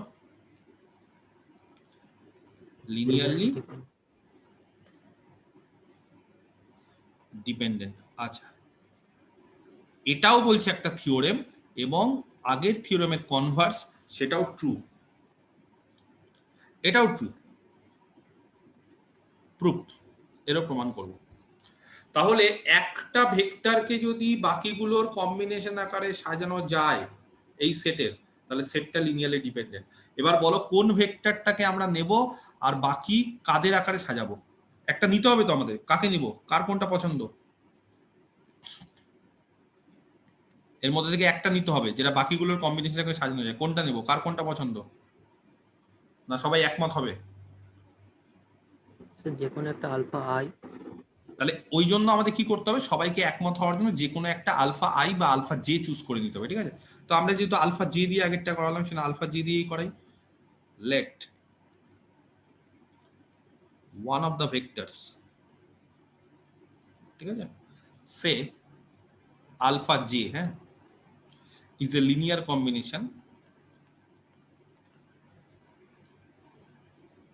যে কোনো একটা ভেক্টর নিলাম, ধরে নিলাম alpha J is a linear combination of the remaining others, তাহলে একটা ভেক্টর বাকিগুলোর লিনিয়ার কম্বিনেশন আকারে সাজানো হয়। কোন ভেক্টরটা? আলফা জে, এই ভেক্টর। কে বলতে পারে আলফা জে কে আমরা তাহলে যদি বাকিগুলোর লিনিয়ার কম্বিনেশন আকারে সাজাই তাহলে কি লিখবো? আলফা জে ইকুয়াল টু কি লিখতে পারি? লিনিয়ার কম্বিনেশনের ডেফিনিশন কি? একটা ভেক্টরকে বাকিগুলো লিনিয়ার কম্বিনেশন মানে কি? c1 alpha 1 plus c2 alpha 2 very good, c1 alpha 1 plus dot dot c2 alpha 2 dot dot plus cj minus 1 alpha j minus 1 cj minus 1 alpha j minus 1 plus cj plus 1 alpha j plus 1। কেন cj টা কোথায় গেল? cj alpha j, এই যে already alpha j কে নিয়ে ফেলেছি, তাহলে এটা বাদ দিয়ে বাকিগুলোকে নেব, সেই এখানে alpha j আর নেওয়ার দরকার নেই। লাস্ট টার্মটা বলো এইভাবে, cn alpha n। cn alpha n। বাকিরা সবাই কি বুঝতে পারছো? ক্লিয়ার? হ্যাঁ স্যার। और সেখান থেকে আমাদের কি দেখাতে হবে, প্রমাণ কি করতে হবে বলো? এই সেটটা লিনিয়ারলি ডিপেন্ডেন্ট। লিনিয়ারলি ডিপেন্ডেন্ট কোন একটা সেট যদি লিনিয়ারলি ডিপেন্ডেন্ট দেখাতে হয়, ডেফিনেশন আমরা জানি।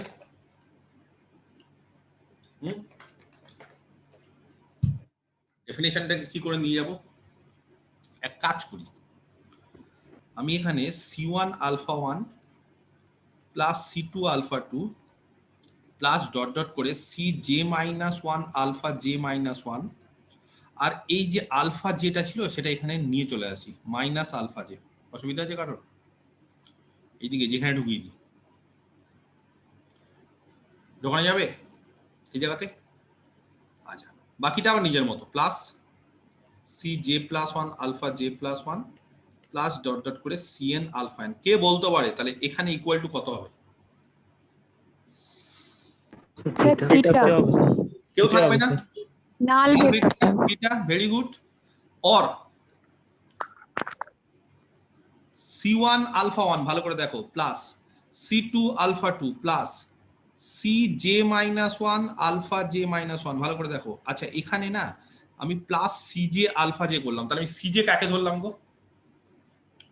-1 মাইনাস 1টাকে আমি CJ ধরলাম। আচ্ছা, ভেরি গুড, সবাই বুঝতে পারছো, কোনো অসুবিধা নেই আর তোমাদের নিয়ে। এইভাবে বাকিগুলো সব লিখে ফেললাম। তাহলে আমি একটা জিনিস খালি এখানে বলে দিই, CJ যেটা হচ্ছে -1 এবং তারপরে নন জিরো, তাই তো? ফিল্ডের এলিমেন্ট কিন্তু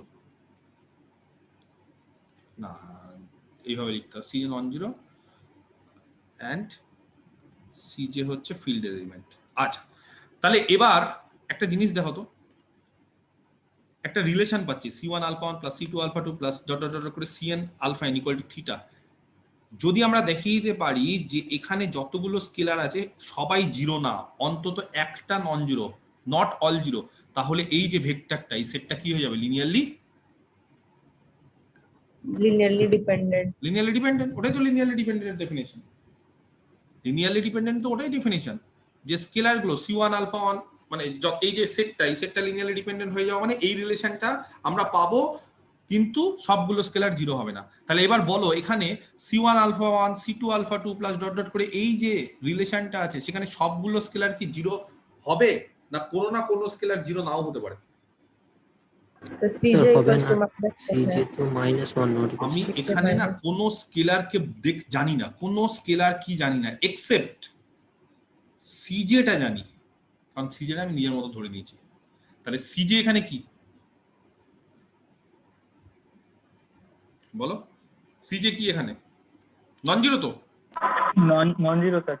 তাহলে যেহেতু CJ নন জিরো, তাহলে কি বলতে পারি? The set alpha 1 alpha 2 dot dot করে alpha n is linearly dependent. বোঝাতে পারলাম? ক্লিয়ার না? বুঝতে পারলেন না? হ্যাঁ স্যার। ঠিক আছে, কি করে বুঝতে পারলেন কি করে এটাকে নন জিরো? হ্যাঁ বলো। বলছিলাম স্যার, যে সেটটা নিয়েছি ওটাতে কি কোনো ভেক্টর রিপিট দিতে পারে? না না, সেটে কোনো ভেক্টর রিপিট হয় না, তাহলে ওটাকে সেট বলি না। তাহলে তো সেট হবে না মানে না, ধরো না না হতে পারে, মানে এই ক্ষেত্রে কি বলতো ওইভাবে ধরা হয় না, মানে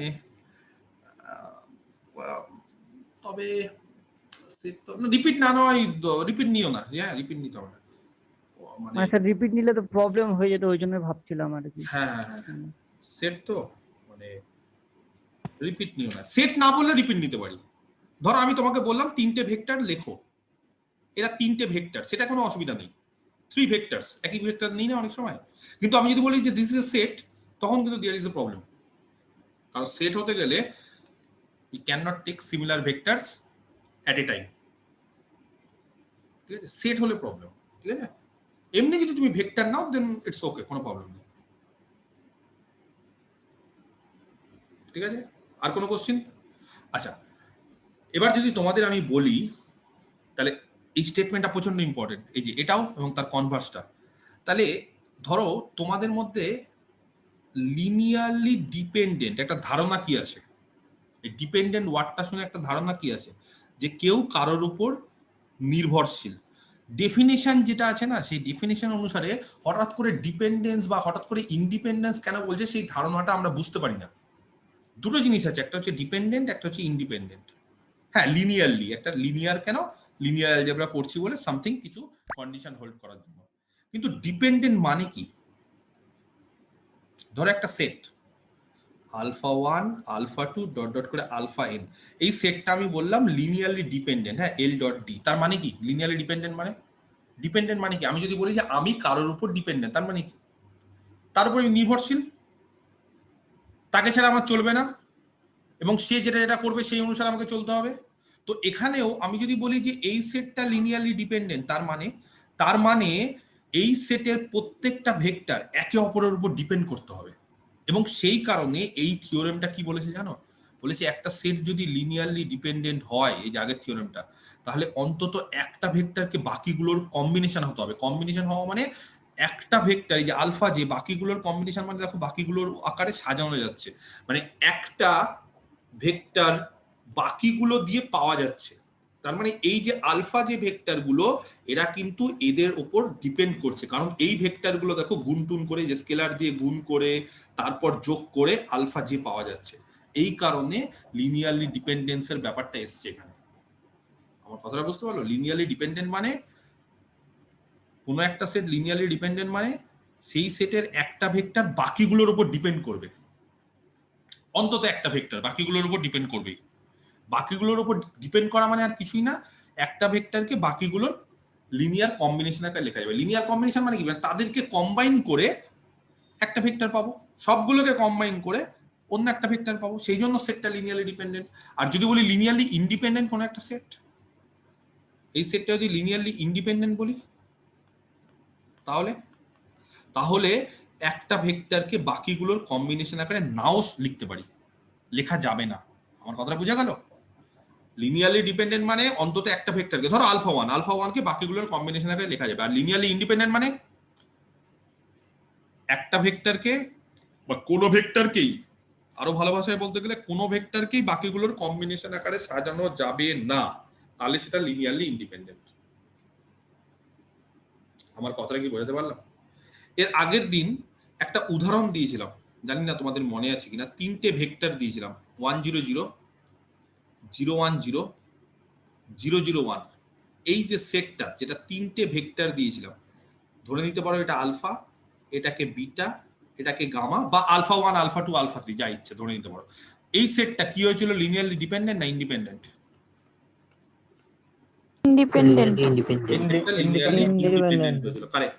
এই সেটটা যেহেতু লিনিয়ারলি ইন্ডিপেন্ডেন্ট হয়েছিল, কারোর ক্ষমতা নেই, আমি আরেকবার বলছি, আই রিপিট, কারোর ক্ষমতা নেই ইনক্লুডিং মি বা যে কোনো লোকেরই, একটা ভেক্টরকে এদের মধ্যে 1 2 3 যে কোনো একটাকে বাকিগুলোর কম্বিনেশন আকারে সাজানো। আমি যদি চেষ্টাও করি যে 1 0 0 কে 0 1 0 আর 0 0 1 এর কম্বিনেশন আকারে সাজাবো, লিনিয়ার কম্বিনেশন, তার মানে সাম স্কেলার ইনটু এটা প্লাস সাম স্কেলার ইনটু এটা, পারবো না। C1 C2 পাবোই না, সম্ভবই না। কেন বলতো? এখানে খুব ঠান্ডা মাথায় যদি আমরা ভাবি, তাহলে এই জায়গাটা দেখো এক্স অ্যাক্সিসে 1 আছে, এখানে এক্স অ্যাক্সিসে 0 0, তুমি যা দিয়ে ইচ্ছা গুণ করো, 0 কে কোনোদিন 1 বানাতে পারবে? সম্ভব? ফিল্ডে সম্ভব না। বা ঠিক আছে, যে এই লজিক, বা যদি কেউ ভাবো যে না স্যার আমি তাহলে মাঝখানের ভেক্টরটাকে প্রথমটা লাস্টেরটার কম্বিনেশন করে সাজানোর চেষ্টা করি, তাও দেখবে কোনো মতেই পারবে না। কিছুতেই একটা ভেক্টরকে, এখানে তিনটের মধ্যে থেকে যে কোনো একটাকে তুমি চেষ্টা করো বাকিগুলোর লিনিয়ার কম্বিনেশন আকারে, বাকি দুটোর সম্ভব নয়, ইম্পসিবল। সেই জন্য সেটটা কি হয়ে গেছিল? Linearly independent.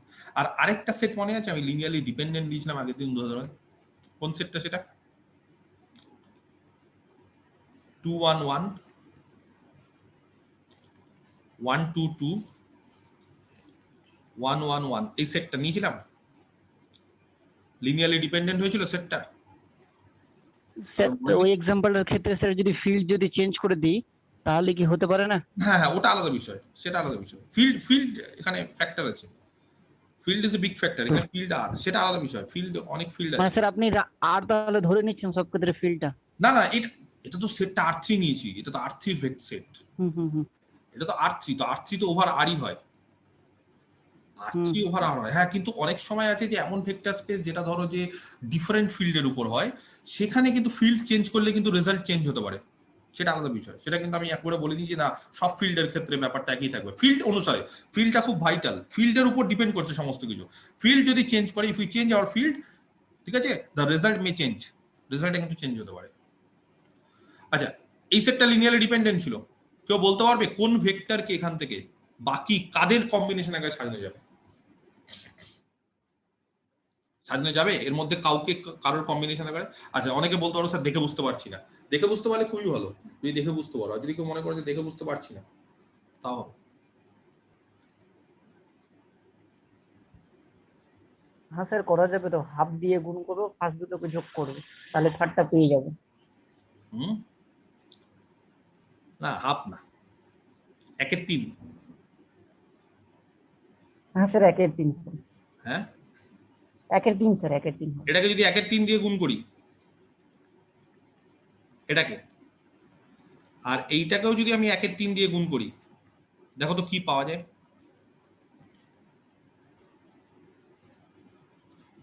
পাওয়া যায় এটা। তার মানে এই ভেক্টরটাকে বাকিগুলোর কম্বিনেশন আকারে সাজানো যাচ্ছে। ইভেন শুধু এইটাকে বাকিগুলোর না, এখানে এই এক্সাম্পলটার ক্ষেত্রে এটাকেও বাকিগুলোর আকারে সাজানো যাবে, সবগুলোকেই সব বাকি রিমেনিং গুলোর আকারে সাজানো যাবে, সাজানো যাবেই, সেই জন্য এটা লিনিয়ারলি ডিপেন্ডেন্ট।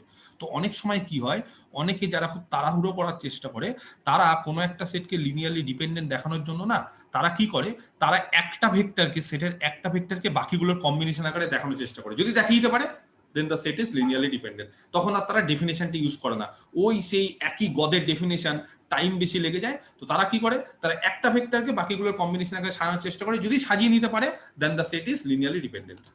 আমার কথাটা বোঝা গেল? ক্লিয়ার? কারণ অঙ্কের ক্ষেত্রে তো আর তোমাদের এন খানা থাকবে না, থিওরেমে এন খানা থাকতে পারে। অঙ্কের ক্ষেত্রে 2, 3, ম্যাক্সিমাম 4, একটাকে বাকিগুলোর কম্বিনেশন করে যদি সাজিয়ে নিতে পারি, the set is linearly dependent. আর যদি কাউকেই, কোন ভেক্টরকেই যদি কারোর কম্বিনেশন করে সাজাতে না পারি, then the set is linearly independent. তাহলে দুটো ভেক্টরের ক্ষেত্রে একটা করোলারি আছে। হ্যাঁ, দুটো ভেক্টরের ক্ষেত্রে সেটে দুটো ভেক্টর আছে, তাহলে সেটটাকে কি করে ডিপেন্ডেন্ট আর ইন্ডিপেন্ডেন্ট বলবো? ধরো একটা সেট আছে এস, যেখানে আলফা আর বিটা দুটোই ভেক্টর, তাহলে যদি সেটটা লিনিয়ারলি ডিপেন্ডেন্ট হয়, তাহলে কি হবে? এই থিওরেমটা ইউজ করে কি হবে, কে বলতে পারে? স্যার দুটো ভেক্টরকে সমান হতে হবে, এনি স্কেলার সমান হতে হবে না, মাল্টিপ্লিকেশন সমান না, সমান না। Sir alpha equals to sir any sum scalar scalar into beta, multiplication করে দুটো অথবা ভেক্টর বিটা সমান ইকুয়ালস টু করলেই তো সাম পেয়ে যাব। Scalar into alpha. তার মানে স্যার আলফা যদি সাম স্কেলার ইনটু বিটা করি, এটাই যে একটা ভেক্টরকে বাকিটার কম্বিনেশন হবে। বাকি কম্বিনেশন কখন হয়? কম্বিনেশন মানে হচ্ছে যে 2-3টে ভেক্টর থাকলো তখন কম্বিনেশন। আর যদি একটারই কম্বিনেশন, তার মানে আর কিছুই না, তার মানে আলফাকে সাম স্কেলার ইনটু বিটা আকারে লিখতে হবে, বা বিটাকে সাম স্কেলার ইনটু আলফা আকারে। সাম স্কেলার ইনটু আলফা মানে কি? 2 into alpha, 3 into alpha, 4 into alpha, 5 into alpha, এই তো ব্যাপার, বা -1 ইনটু আলফা। তার মানে আর কিছুই না, একটা আরেকটার স্কেলার মাল্টিপ্লিকেশন। যেমন আমি যদি কাউকে বলি যে এই সেটটা কি লিনিয়ারলি ডিপেন্ডেন্ট না ইন্ডিপেন্ডেন্ট, কি বলবে? আলফা আর 2 আলফা দুটো ভেক্টর, স্যার লিনিয়ারলি ডিপেন্ডেন্ট হবে কেন? কেন লিনিয়ারলি ডিপেন্ডেন্ট হবে? যুক্তি কি? 2 alpha, sir 2 alpha equals to 2 into alpha, যেখানে 2 আলফা ইজ ইকুয়াল টু, এটা তো বিটা যদি ধরে নিই আমি, এটা যদি বিটা ধরি, তাহলে বিটাটা হচ্ছে 2 আলফা সাম স্কেলার 2 ইনটু আলফা। আমি আর ফিল্ডটা আর এর উপর কাজ করছি। বা এরকম হতে পারে alpha is equal to half into 2 alpha, হবে না? বিষয়টা তো একই, এটি scalar field sum C into. তার মানে দুটো সেটের ক্ষেত্রে এইটা কিন্তু খুব ইম্পর্টেন্ট, যে দুটো যদি একটা সেটে যদি দুটো ভেক্টর থাকে, সরি দুটো ভেক্টরের ক্ষেত্রে যদি কোনো সেট থাকে দুটো ভেক্টরকে নিয়ে, তাহলে আমি এরকম বলতে পারি, দেখো তো 2 ভেক্টরস আমি লিখছি, হ্যাঁ, alpha comma beta in a vector space V over a field F are linearly dependent L dot D if at least অন্তত ওয়ান অফ দেম, একটাকে, হ্যাঁ, কি আকারে লেখা যাবে? Is a scalar multiple of, scalar multiple মানে একটা scalar দিয়ে গুণ করবো আর কিচ্ছু না, অফ দ্য আদার, অন্যটার, ঠিক আছে?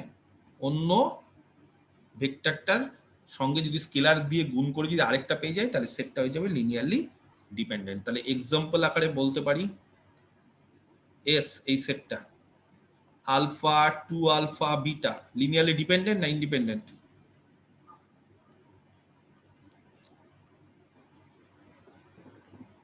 ডিপেন্ডেন্ট হবে, এখানে তো 2 alpha equals 2 into alpha is linearly dependent কেন? অ্যাজ 2 আলফা ইকুয়ালস টু হচ্ছে 2 into alpha plus 0 into 2 alpha equal to 2 into alpha plus 0 into beta, তার মানে 2 আলফাকে বাকি দুটোর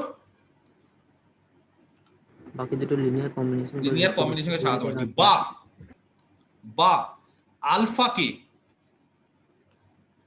half into 2 alpha plus 0 into beta, তার মানে আলফাকে বাকি দুটোর কম্বিনেশনকে সাজাতে পারছি। আচ্ছা দেখো তো বিটাকে বাকি দুটোর কম্বিনেশনকে সাজানো যাবে? বিটাকে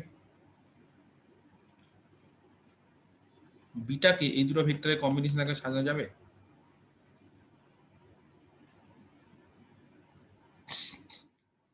এত টাইম তো লাগার কথা না, কোশ্চেনটা বুঝতে পারছো না? যে বিটাকে, এই যে বিটা, তাদেরকে কি এই দুটো ভেক্টরের কম্বিনেশন আকারে সাজানো যাবে? না স্যার যাবে না। যাবে না। তাহলে লিনিয়ারলি ডিপেন্ডেন্ট বলতে পারবো? তাহলে এই সেটটাকে লিনিয়ারলি ডিপেন্ডেন্ট বলতে পারবো?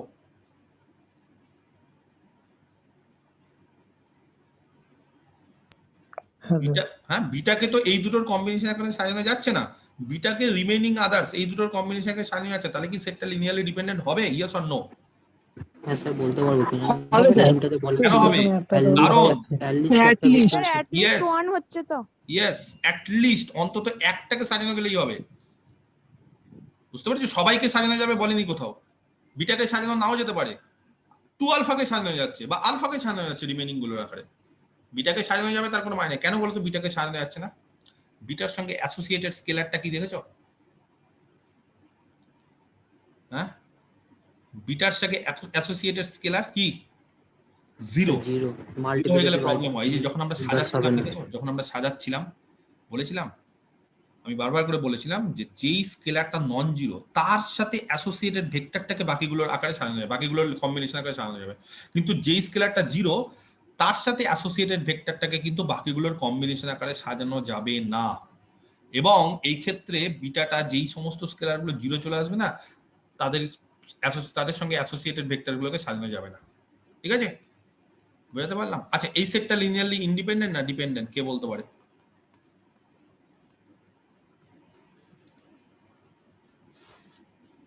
ডিপেন্ডেন্ট হবে। আলফা প্লাস বিটাটাকে তো লিনিয়ার কম্বিনেশন করে লিখতে পারবো। আলফা প্লাস বিটাটাকে লিখবো alpha plus beta plus 0 into 1 into alpha plus 1 into beta plus 0 into gamma. বুঝতে পারলাম? 0 ইনটু গামা। আচ্ছা, এই সেটটা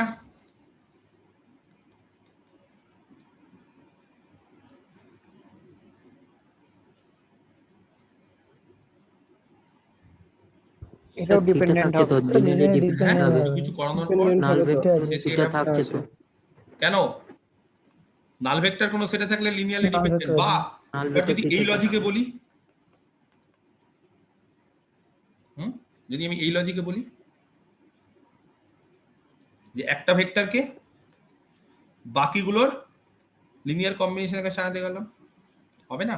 এই লজিকটাকে আমি অ্যাপ্লিকেবল করতে, এখানে অ্যাপ্লাই করতে পারি?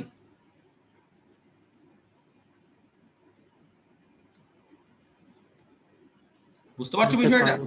যে একটা ভেক্টর থিটা, এই যে থিটাকে বাকিগুলোর কম্বিনেশনকে সাজানো, কম্বিনেশন মানে কিন্তু স্কেলারটা জিরো হতে পারে, স্কেলার নন জিরো হবে যেটা বলিনি কিন্তু কোথাও।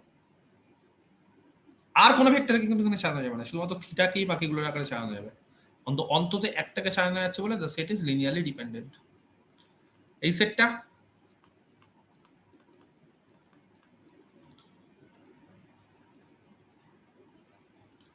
বলো, লিনিয়ারলি ইন্ডিপেন্ডেন্ট, কারণ এটাকে অপরগুলোর अगर लिनियर कॉम्बिनेशन के साथ देखा होगा কোথাও সাজানো যাচ্ছে না। ঠিক আছে, বোঝা যাচ্ছে? ধরো একটা সেট নিলাম, ভেক্টর স্পেস হচ্ছে R2, হ্যাঁ, 1 0 0 1। বলো সেটটা ইন্ডিপেন্ডেন্ট না ডিপেন্ডেন্ট, লিনিয়ারলি ইন্ডিপেন্ডেন্ট না ডিপেন্ডেন্ট? স্যার লিনিয়ারলি ইন্ডিপেন্ডেন্ট, একটাকে অপরকে লিনিয়ার কম্বিনেশন করে লেখা যাবে না। একটার অপরটার স্কেলার মাল্টিপল আকারে, যখন দুটো থাকবে না তখন আর লিনিয়ার কম্বিনেশন বলবো, তখন স্কেলার মাল্টিপল। হ্যাঁ, একটাকে আরেকটার মাল্টিপল আকারে সাজাও তো। 1 0 কে তুমি গুণ করো তো যা ইচ্ছা দিয়ে, 0 1 কখনোই পাবো না। 1 0 কে যত ইচ্ছা দিয়ে গুণ করো, যে কোনো স্কেলার দিয়ে গুণ করো, 0 1 পাবো? পাবো না। তাহলে এই সেটটা হচ্ছে লিনিয়ারলি ইন্ডিপেন্ডেন্ট। কারণ ডিপেন্ডেন্ট হতে গেলে একটা আরেকটার স্কেলার মাল্টিপল হবে যখন দুটো ভেক্টর থাকে।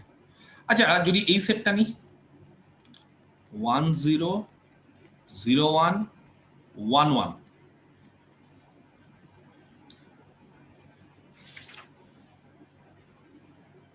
স্যার লিনিয়ারলি ডিপেন্ডেন্ট হবে। 1 1টাকে তো আমি লিখতে পারবো 1 ইন্টু 1 0 প্লাস 1 ইন্টু 0 1। 1 1 কে 1 ইন্টু 1 0 প্লাস 1 ইন্টু 0 1। কারেক্ট, যোগ করে দেখো, এটা 1 1 হচ্ছে, সঠিক, একেবারে সঠিক। তাহলে এটা লিনিয়ারলি ডিপেন্ডেন্ট। তাহলে বুঝতে পারা গেছে, আইডিয়াটা কি ক্লিয়ার হলো? লিনিয়ারলি ডিপেন্ডেন্ট ইন্ডিপেন্ডেন্ট ব্যাপারটা এবার বুঝতে পারলে? এর আগের দিন হয়তো না বুঝতে পারো, কিন্তু আজকে বুঝতে পারলে কেন ডিপেন্ডেন্ট কেন ইন্ডিপেন্ডেন্ট বলছি এদেরকে। ডেফিনিশন অনুসারে হয়তো অতটা বোঝা যায় না, কিন্তু আলটিমেটলি এই থিওরেমটা পড়ার পর আমরা ডিটেলসে বুঝতে পারি যে what is the difference between linearly dependence and independent. কারো কোনো কোশ্চেন ডিপেন্ডেন্স ইন্ডিপেন্ডেন্স নিয়ে বলো, নাহলে আমি নেক্সট পার্টে চলে যাব। নেই? ওকে, একটা থিওরেম আছে, হ্যাঁ, খুবই ইম্পর্টেন্ট, প্রত্যেকটা ইম্পর্টেন্ট থিওরেম যা যা করাবো আজকে। থিওরেমটাকে বলা হয় ডিলিশন থিওরেম। কেন বলা হয় ডিলিশন, তার পিছনেও কারণ আছে।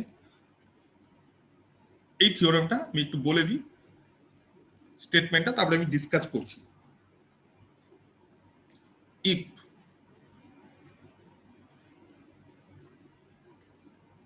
এ নন নাল ভেক্টর স্পেস, আচ্ছা নাল ভেক্টর স্পেস মানে কোনটা বোঝাতে চাইছি? ভেক্টর স্পেসে যদি শুধু নাল ভেক্টর থাকে তাহলে সেটা হয় একটা ভেক্টর স্পেস। এর আগে আমি বলেছিলাম সাবস্পেস হয় একটা, এখানে আমি বলিনি। হ্যাঁ স্যার। কি ধরনের সাবস্পেস, একে কি বলা হয়, কে বলতে পারে?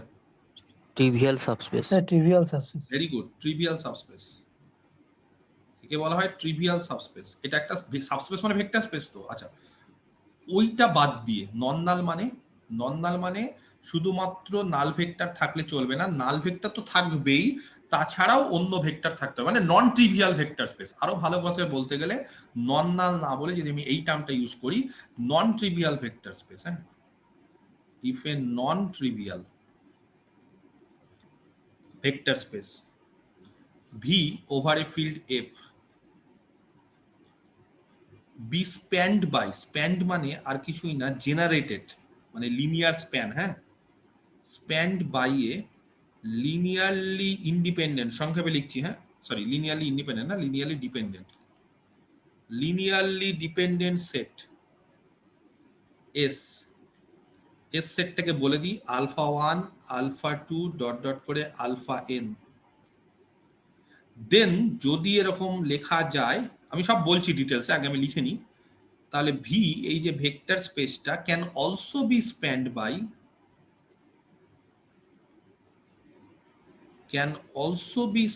By, a proper subset of S. S এর একটা প্রপার সাবসেট দ্বারাও স্প্যান হবে। একবার স্টেটমেন্টটা পড়ো, খুবই important. I am marking as 3 star. Proof. আমি কোনো জিনিসে যখনই স্টার দিব ভেবে নেবে যে ওই জিনিসটা ইম্পর্টেন্ট খুব। তার মানে এটা না যে স্টার দিলাম না মানে ইম্পর্টেন্ট না। কোশ্চেন ম্যাথমেটিক্সে কোনো ইম্পর্টেন্ট বা আনইম্পর্টেন্ট থাকে না, তবে যাই হোক থিওরেম ইম্পর্টেন্টের ব্যাপার আছে। যেটার বেশি অ্যাপ্লিকেশন, যেটার বেশি ইউজ, সেটা অবভিয়াসলি খুব ইম্পর্টেন্ট। যার ইউজটা একটু কম সেটা কম ইম্পর্টেন্ট, কিন্তু সেটাও আসতে পারে পরীক্ষায়, তার থেকেও কোশ্চেন আসতে পারে। স্টেটমেন্টটা একবার পড়ছি। হ্যাঁ, সবার লেখা হয়েছে? একটা ভেক্টর স্পেস নিলাম ভি নন ট্রিভিয়াল, হ্যাঁ, তার মানে থিটা ছাড়াও আরো ভেক্টর আছে, be spanned by a linearly dependent set S. এর মানে কে বলতে পারে? একটা ভেক্টর স্পেস ভি এস দ্বারা স্প্যান করছে, তার মানে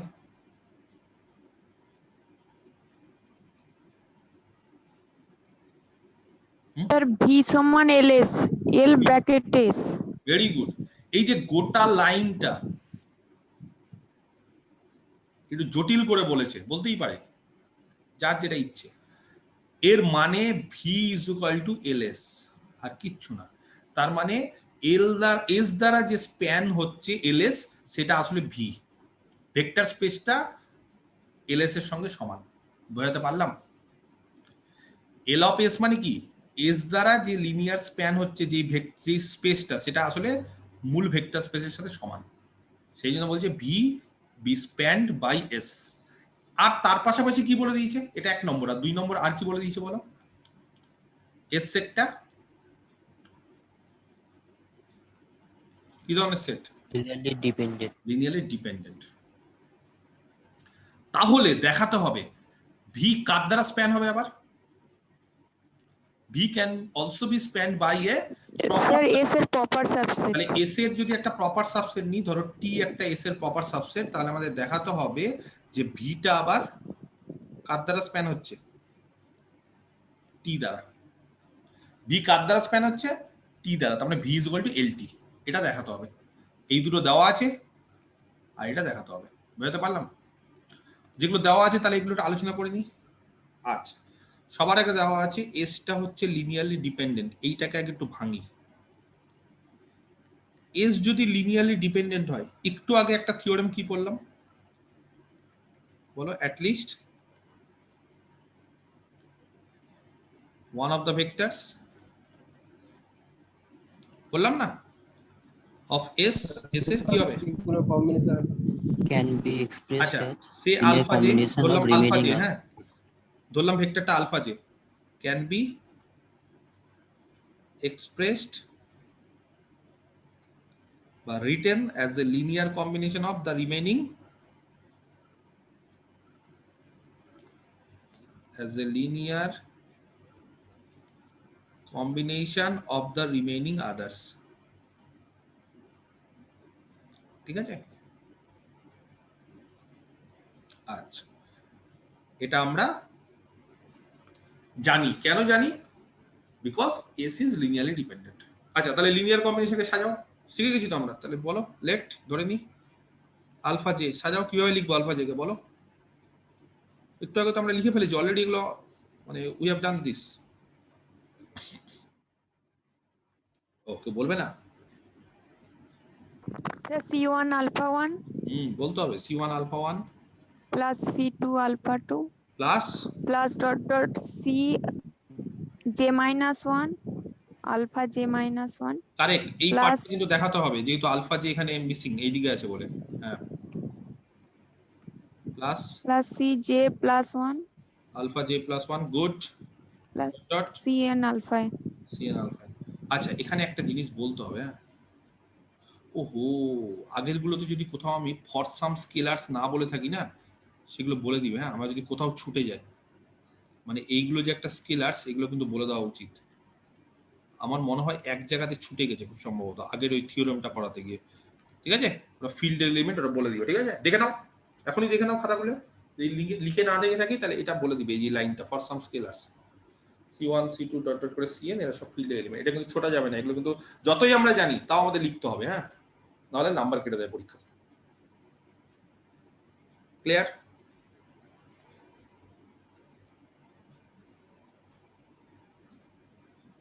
আর কি জানি আমরা? আমরা ধরে নিই এস হচ্ছে এই সেটটা। ও, এটা তো দেওয়াই আছে। আচ্ছা, তাও লিখছি আরেকবার। হ্যাঁ, তাহলে লেট বলার দরকার নেই। হেয়ার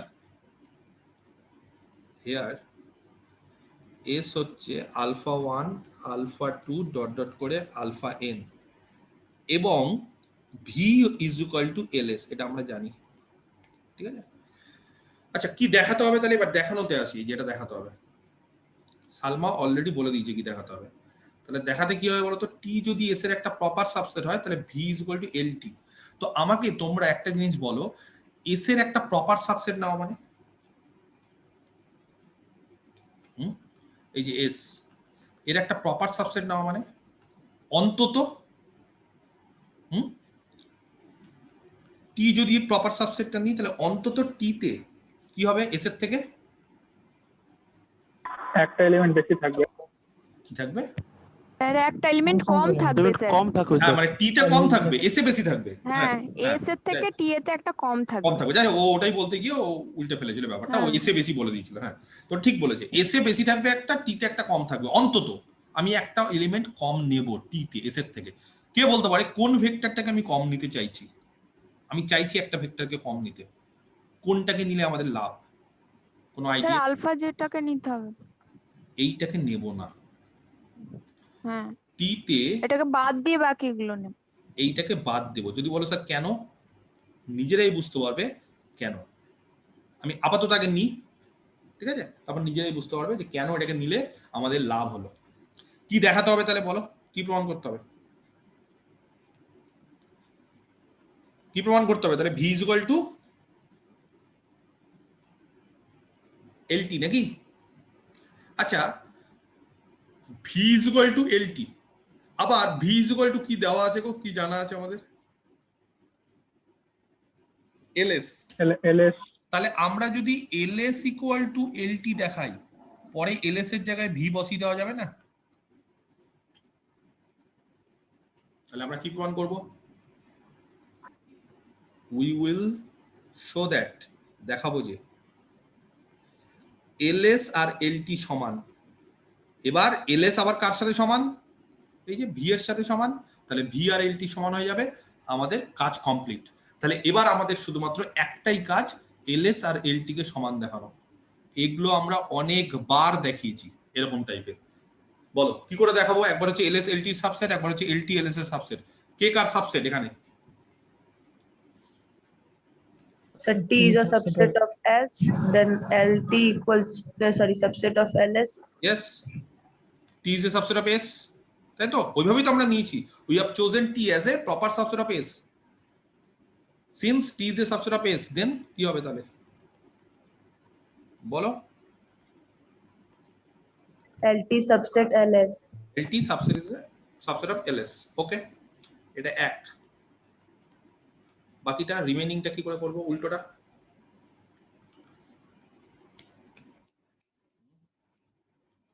উপায়?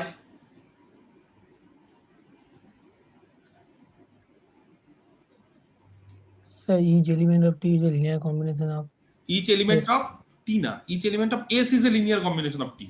এটা আমরা দেখাবো। yes. We will show that each element of S is a linear, কারণ আমরা দেখাতে চাইছি LS is a subset of LT. That's why we need to show that each element of S is a linear combination of vectors of T. আচ্ছা, S এর প্রত্যেকটা vector, each of the vectors of S, একটা জিনিস লক্ষ্য করো তো, S টা ভালো করে দেখো। আমি দুটো জিনিসকে একটু হাইলাইট করে দিই, হ্যাঁ, তাহলে তোমরা বুঝতে পারবে। দুটো জিনিসকে একটু হাইলাইট করে দিই। এটা আমার S, that is আমাদের S, এটা, and that is our T. S R T তে একটা ভেক্টর মিসিং। S এ একটা ভেক্টর এক্সট্রা আছে, দ্যাট ইজ আলফা জে, আর এখানে আলফা জেটা নেই। S এর ফার্স্ট ভেক্টর আলফা 1 T এর লিনিয়ার কম্বিনেশন আকারে সাজানো যাবে? যাবে স্যার। हाँ কি করে? 1 So into 1 alpha into 1 alpha 1 1. Into alpha 1, বাকিগুলো সব জিরো। plus বাকিগুলো জিরো। হ্যাঁ আচ্ছা, S এর নেক্সট ভেক্টর আলফা 2, এটাকে সাজিয়ে নেবে আলফা 2 1 into alpha 2 বাকিগুলো ইনটু আলফা 2, বাকিগুলো সব জিরো। এগুলো সাজানোতে কেন কোনো প্রবলেম নেই জানো? কারণ এই ভেক্টরগুলো S এও আছে, T তেও আছে। একটা ভেক্টরকে সাজাতে প্রবলেম হবে, কোনটা সেটা? alpha j alpha J. তাহলে আলফা জে কে কি করে টি এর কম্বিনেশন আকারে সাজাবো? স্যার ওটা তো আমরা ধরে নিয়েছি। independent দেয়া আছে। যা আমরা সাজিয়ে ফেলেছি অলরেডি, আমরা ধরে নিয়েছি যে আলফা জে কে এই আকারে সাজানো যায়। তাহলে আমার কথাটা বুঝতে পেরেছো? আলফা জে কে এই আকারে সাজানো যায়। এই যে দেখো, এটা কার? এই যে concept alpha 1 alpha 2 alpha J minus 1 alpha J plus 1 alpha N, alpha 1 alpha 2 alpha J minus 1 alpha J plus 1 alpha N. তাহলে অলরেডি আমরা আলফা জে কে টি এর লিনিয়ার কম্বিনেশন আকারে সাজিয়ে রেখে দিয়েছি, আর বাকিগুলোকে সাজানো যায়, তাহলে কি বলতে পারি?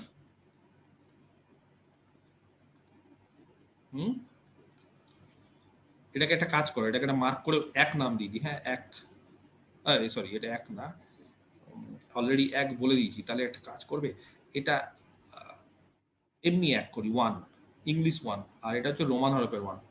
তাহলে কি বলতে পারি বলো? ইউজিং 1 কে ইউজ করে আমরা কি বলতে পারি? Each element of set S can be expressed as a linear combination of set T. We see that, আমরা দেখতে পাচ্ছি যে we see that each element of S, আর বাকিগুলো এরকম ভাবে বলার দরকার হয় না, কারণ এগুলো খুব অবভিয়াস যে বাকিগুলো সব হচ্ছেই, শুধুমাত্র আলফা যেটা মিসিং ছিল এখানে বলে আলফা যেটা অলরেডি আমরা দেখিয়ে ফেলেছি। So we can say that using 1 we see that each element of S is a linear combination of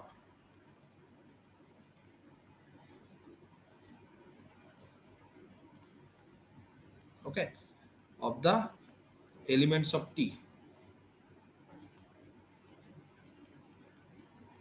So but then LS is a subset of LT. We are marking it as 2 Roman হরফ, হ্যাঁ Roman সিম্বলটা। আচ্ছা, তাহলে 1 আর 2 use করে from 1 and 2 কি পাই? LS is equal to LT। পরবর্তীকালে LS এর জায়গায় কত লিখতে পারি? V, কারণ V আর LS সমান, তাহলে V is equal to LT। তাহলে T দ্বারা কে স্প্যান হলো বলো? T দ্বারা কে স্প্যান হলো? মূল ভেক্টর কেসটা T দ্বারা কে স্প্যান হলো? V হচ্ছে T দ্বারা স্প্যান হয়ে গেল, তাহলে V is equal to LT। ওকে, তাহলে এটাই তো দেখাতে বলেছে যে V can also be spanned by a proper subset of S। এটা লিখে ভালো, অতএব লাস্ট লাইনটা লিখে ভালো যে V, therefore V can be spanned by a proper subset of S।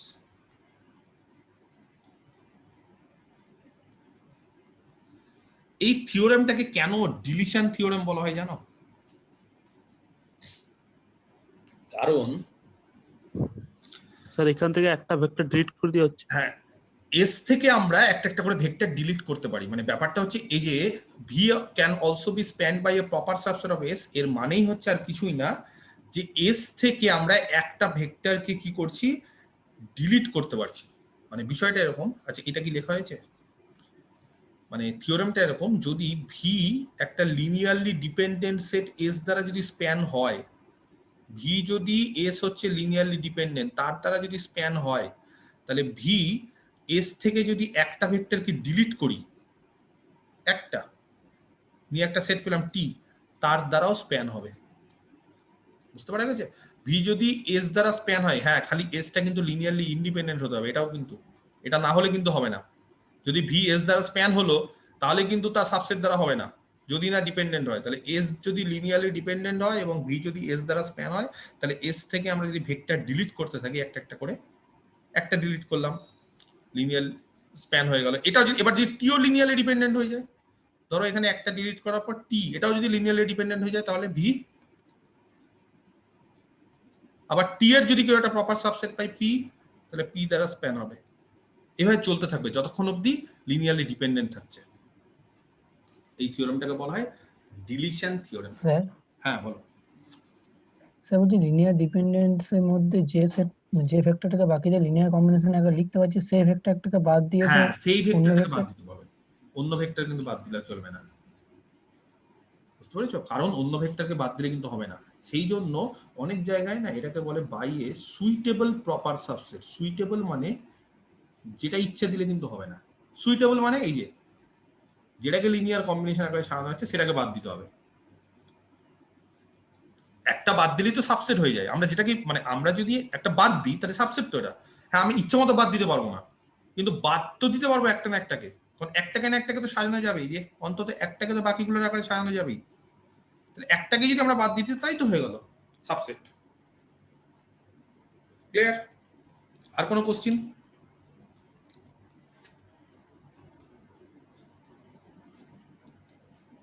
নেই? ওকে, এবার চলে আসি আমরা ভেক্টর স্পেসটা পড়ছি কেন। লিনিয়ার অ্যালজেব্রা বা ভেক্টর স্পেসের যেটা মেন বিষয় সেটা হচ্ছে আমরা বাস্তবের সঙ্গে এটাকে রিলেট করতে পারি। ম্যাথমেটিক্সকে না অনেকেই কোশ্চিন করে আমাকে, অনেক আমার ছাত্রছাত্রী যারা আছে তারা তো কোশ্চিন করেই, স্যার আমরা অ্যানালিসিস পড়ছি কেন, করে অনেকে, কিছু বলার থাকে না। কারণ আমি যদি এখন তাদেরকে বোঝাতে যাই যে আমি অ্যানালিসিস কেন পড়াচ্ছি, তাহলে আমাকে গোটা 1 ঘন্টা 2 ঘন্টার উপর লেকচার দিতে হবে যে অ্যানালিসিসের অ্যাপ্লিকেশন কি কি আছে। অ্যানালিসিসের অ্যাপ্লিকেশন বাস্তবে আমি দেখাতে পারবো না। আমি যদি কাউকে বলি যে আমরা সুদ কষা কেন পড়ছি, ছোটবেলার পাটিগণিত অ্যারিথমেটিক, তো বলতে হবে স্যার ব্যাংকে গিয়ে আমার কাজে লাগবে। যদিও আমরা কোনোদিন ব্যাংকে গিয়ে কাজে লাগাই না, ক্যালকুলেটরে করে নিই, বা ব্যাংক যেটা বলে সেটাকে বিশ্বাস করে নিই, এত পার্সেন্ট সুদে এত টাকা। যদি কেউ বলে স্যার আমরা স্রোতের অনুকূল প্রতিকূল ওগুলো করেছি ছোটবেলায়, ওগুলো কোথায় কাজে লাগবে? হ্যাঁ, নৌকা দিয়ে চালাও নিয়ম মতো, অনেক কিছু কাজে লাগবে, যদিও সেগুলো দিয়ে আমরা কোনোদিন মাপি না, যা ইচ্ছা চলি। যাই হোক, তো ফিজিক্স হোক বা কেমিস্ট্রি হোক, তার কিন্তু একটা বাস্তবে অ্যাপ্লিকেশন আছে।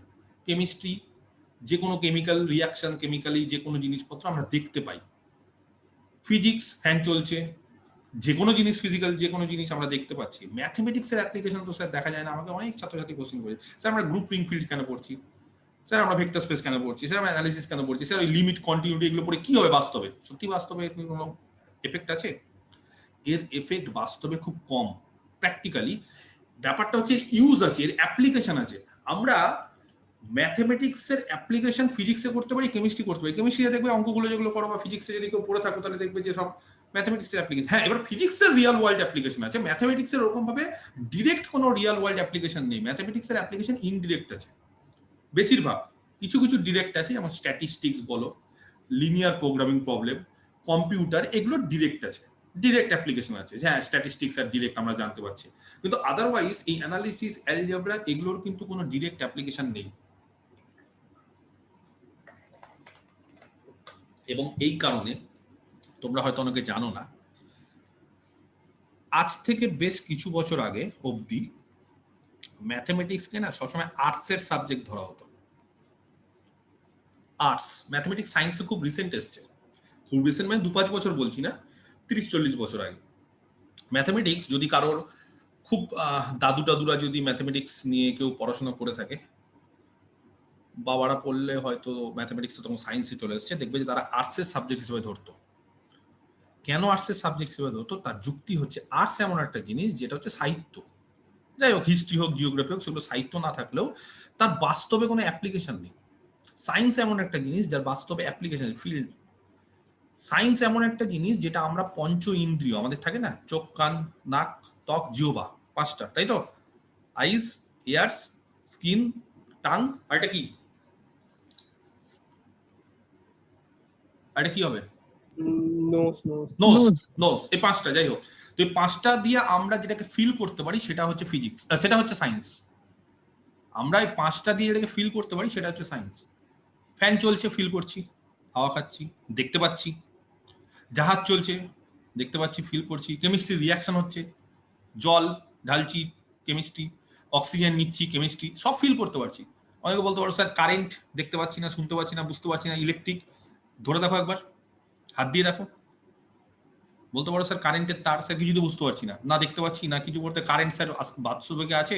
হ্যাঁ, কারেন্টকে দেখা যায় না, কিছু করা যায় না, কিন্তু ফিল করো, দাও একবার স্কিন তারে, বুঝে যাবে যে আছে কি নেই।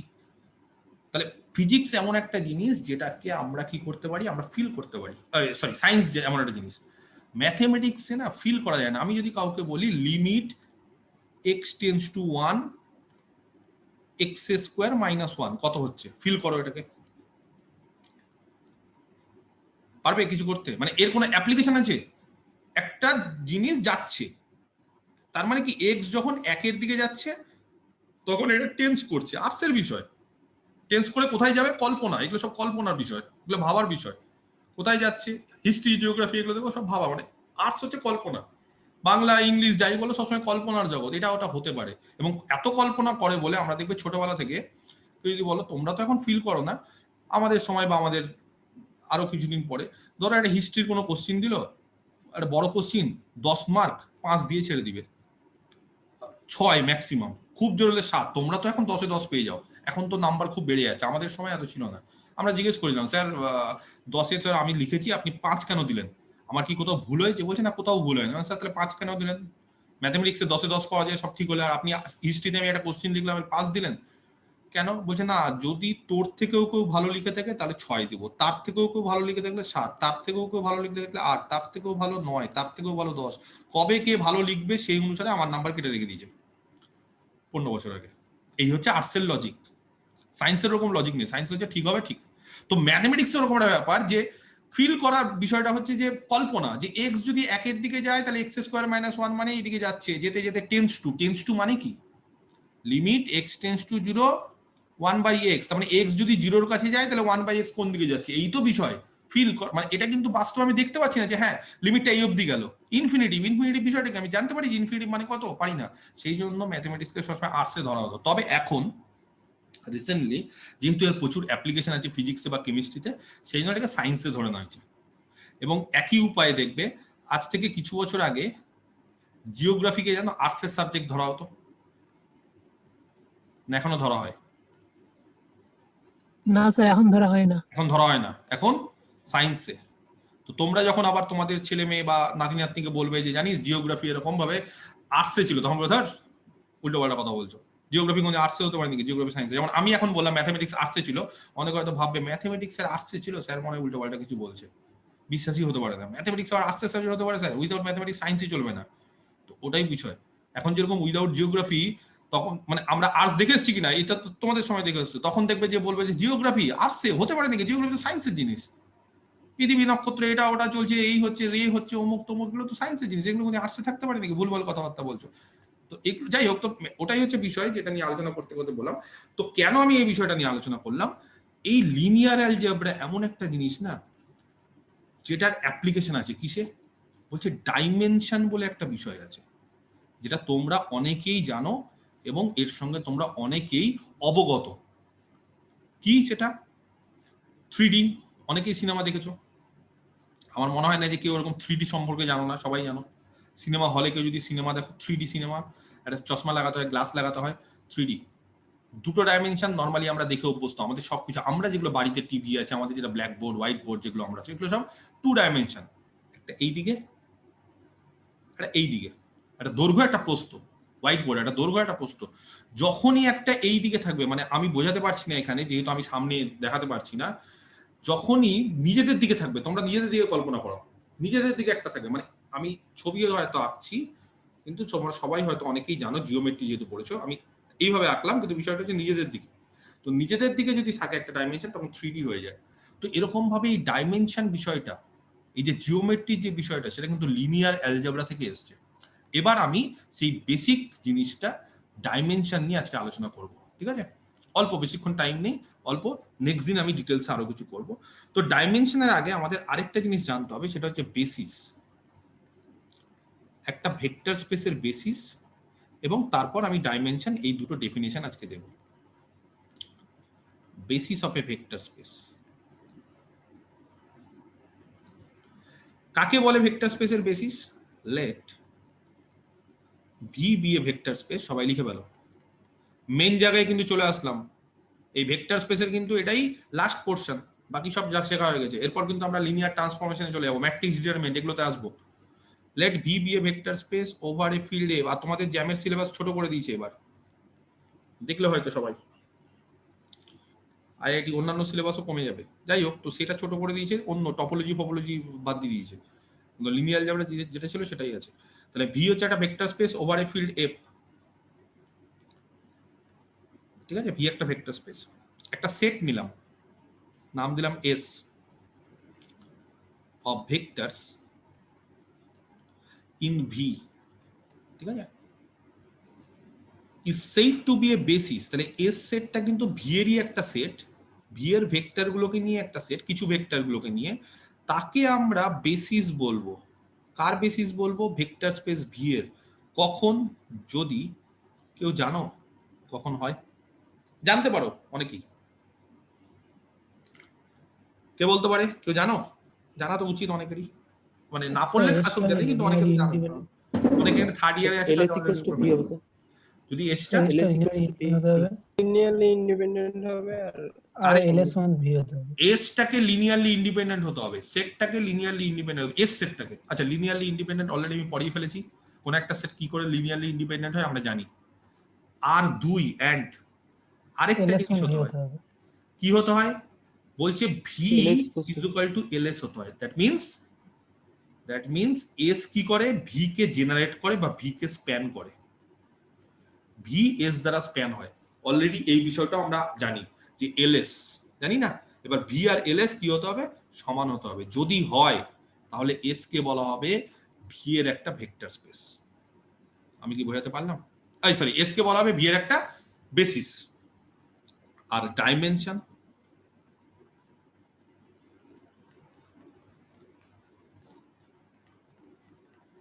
একটা ভেক্টর স্পেসের ডাইমেনশন কেউ জানো? স্যার বেসিসে যতগুলো এলিমেন্ট থাকবে সেই সংখ্যা থেকে। Very good. বেসিসে যতগুলো এলিমেন্ট থাকবে সেটাকে বলা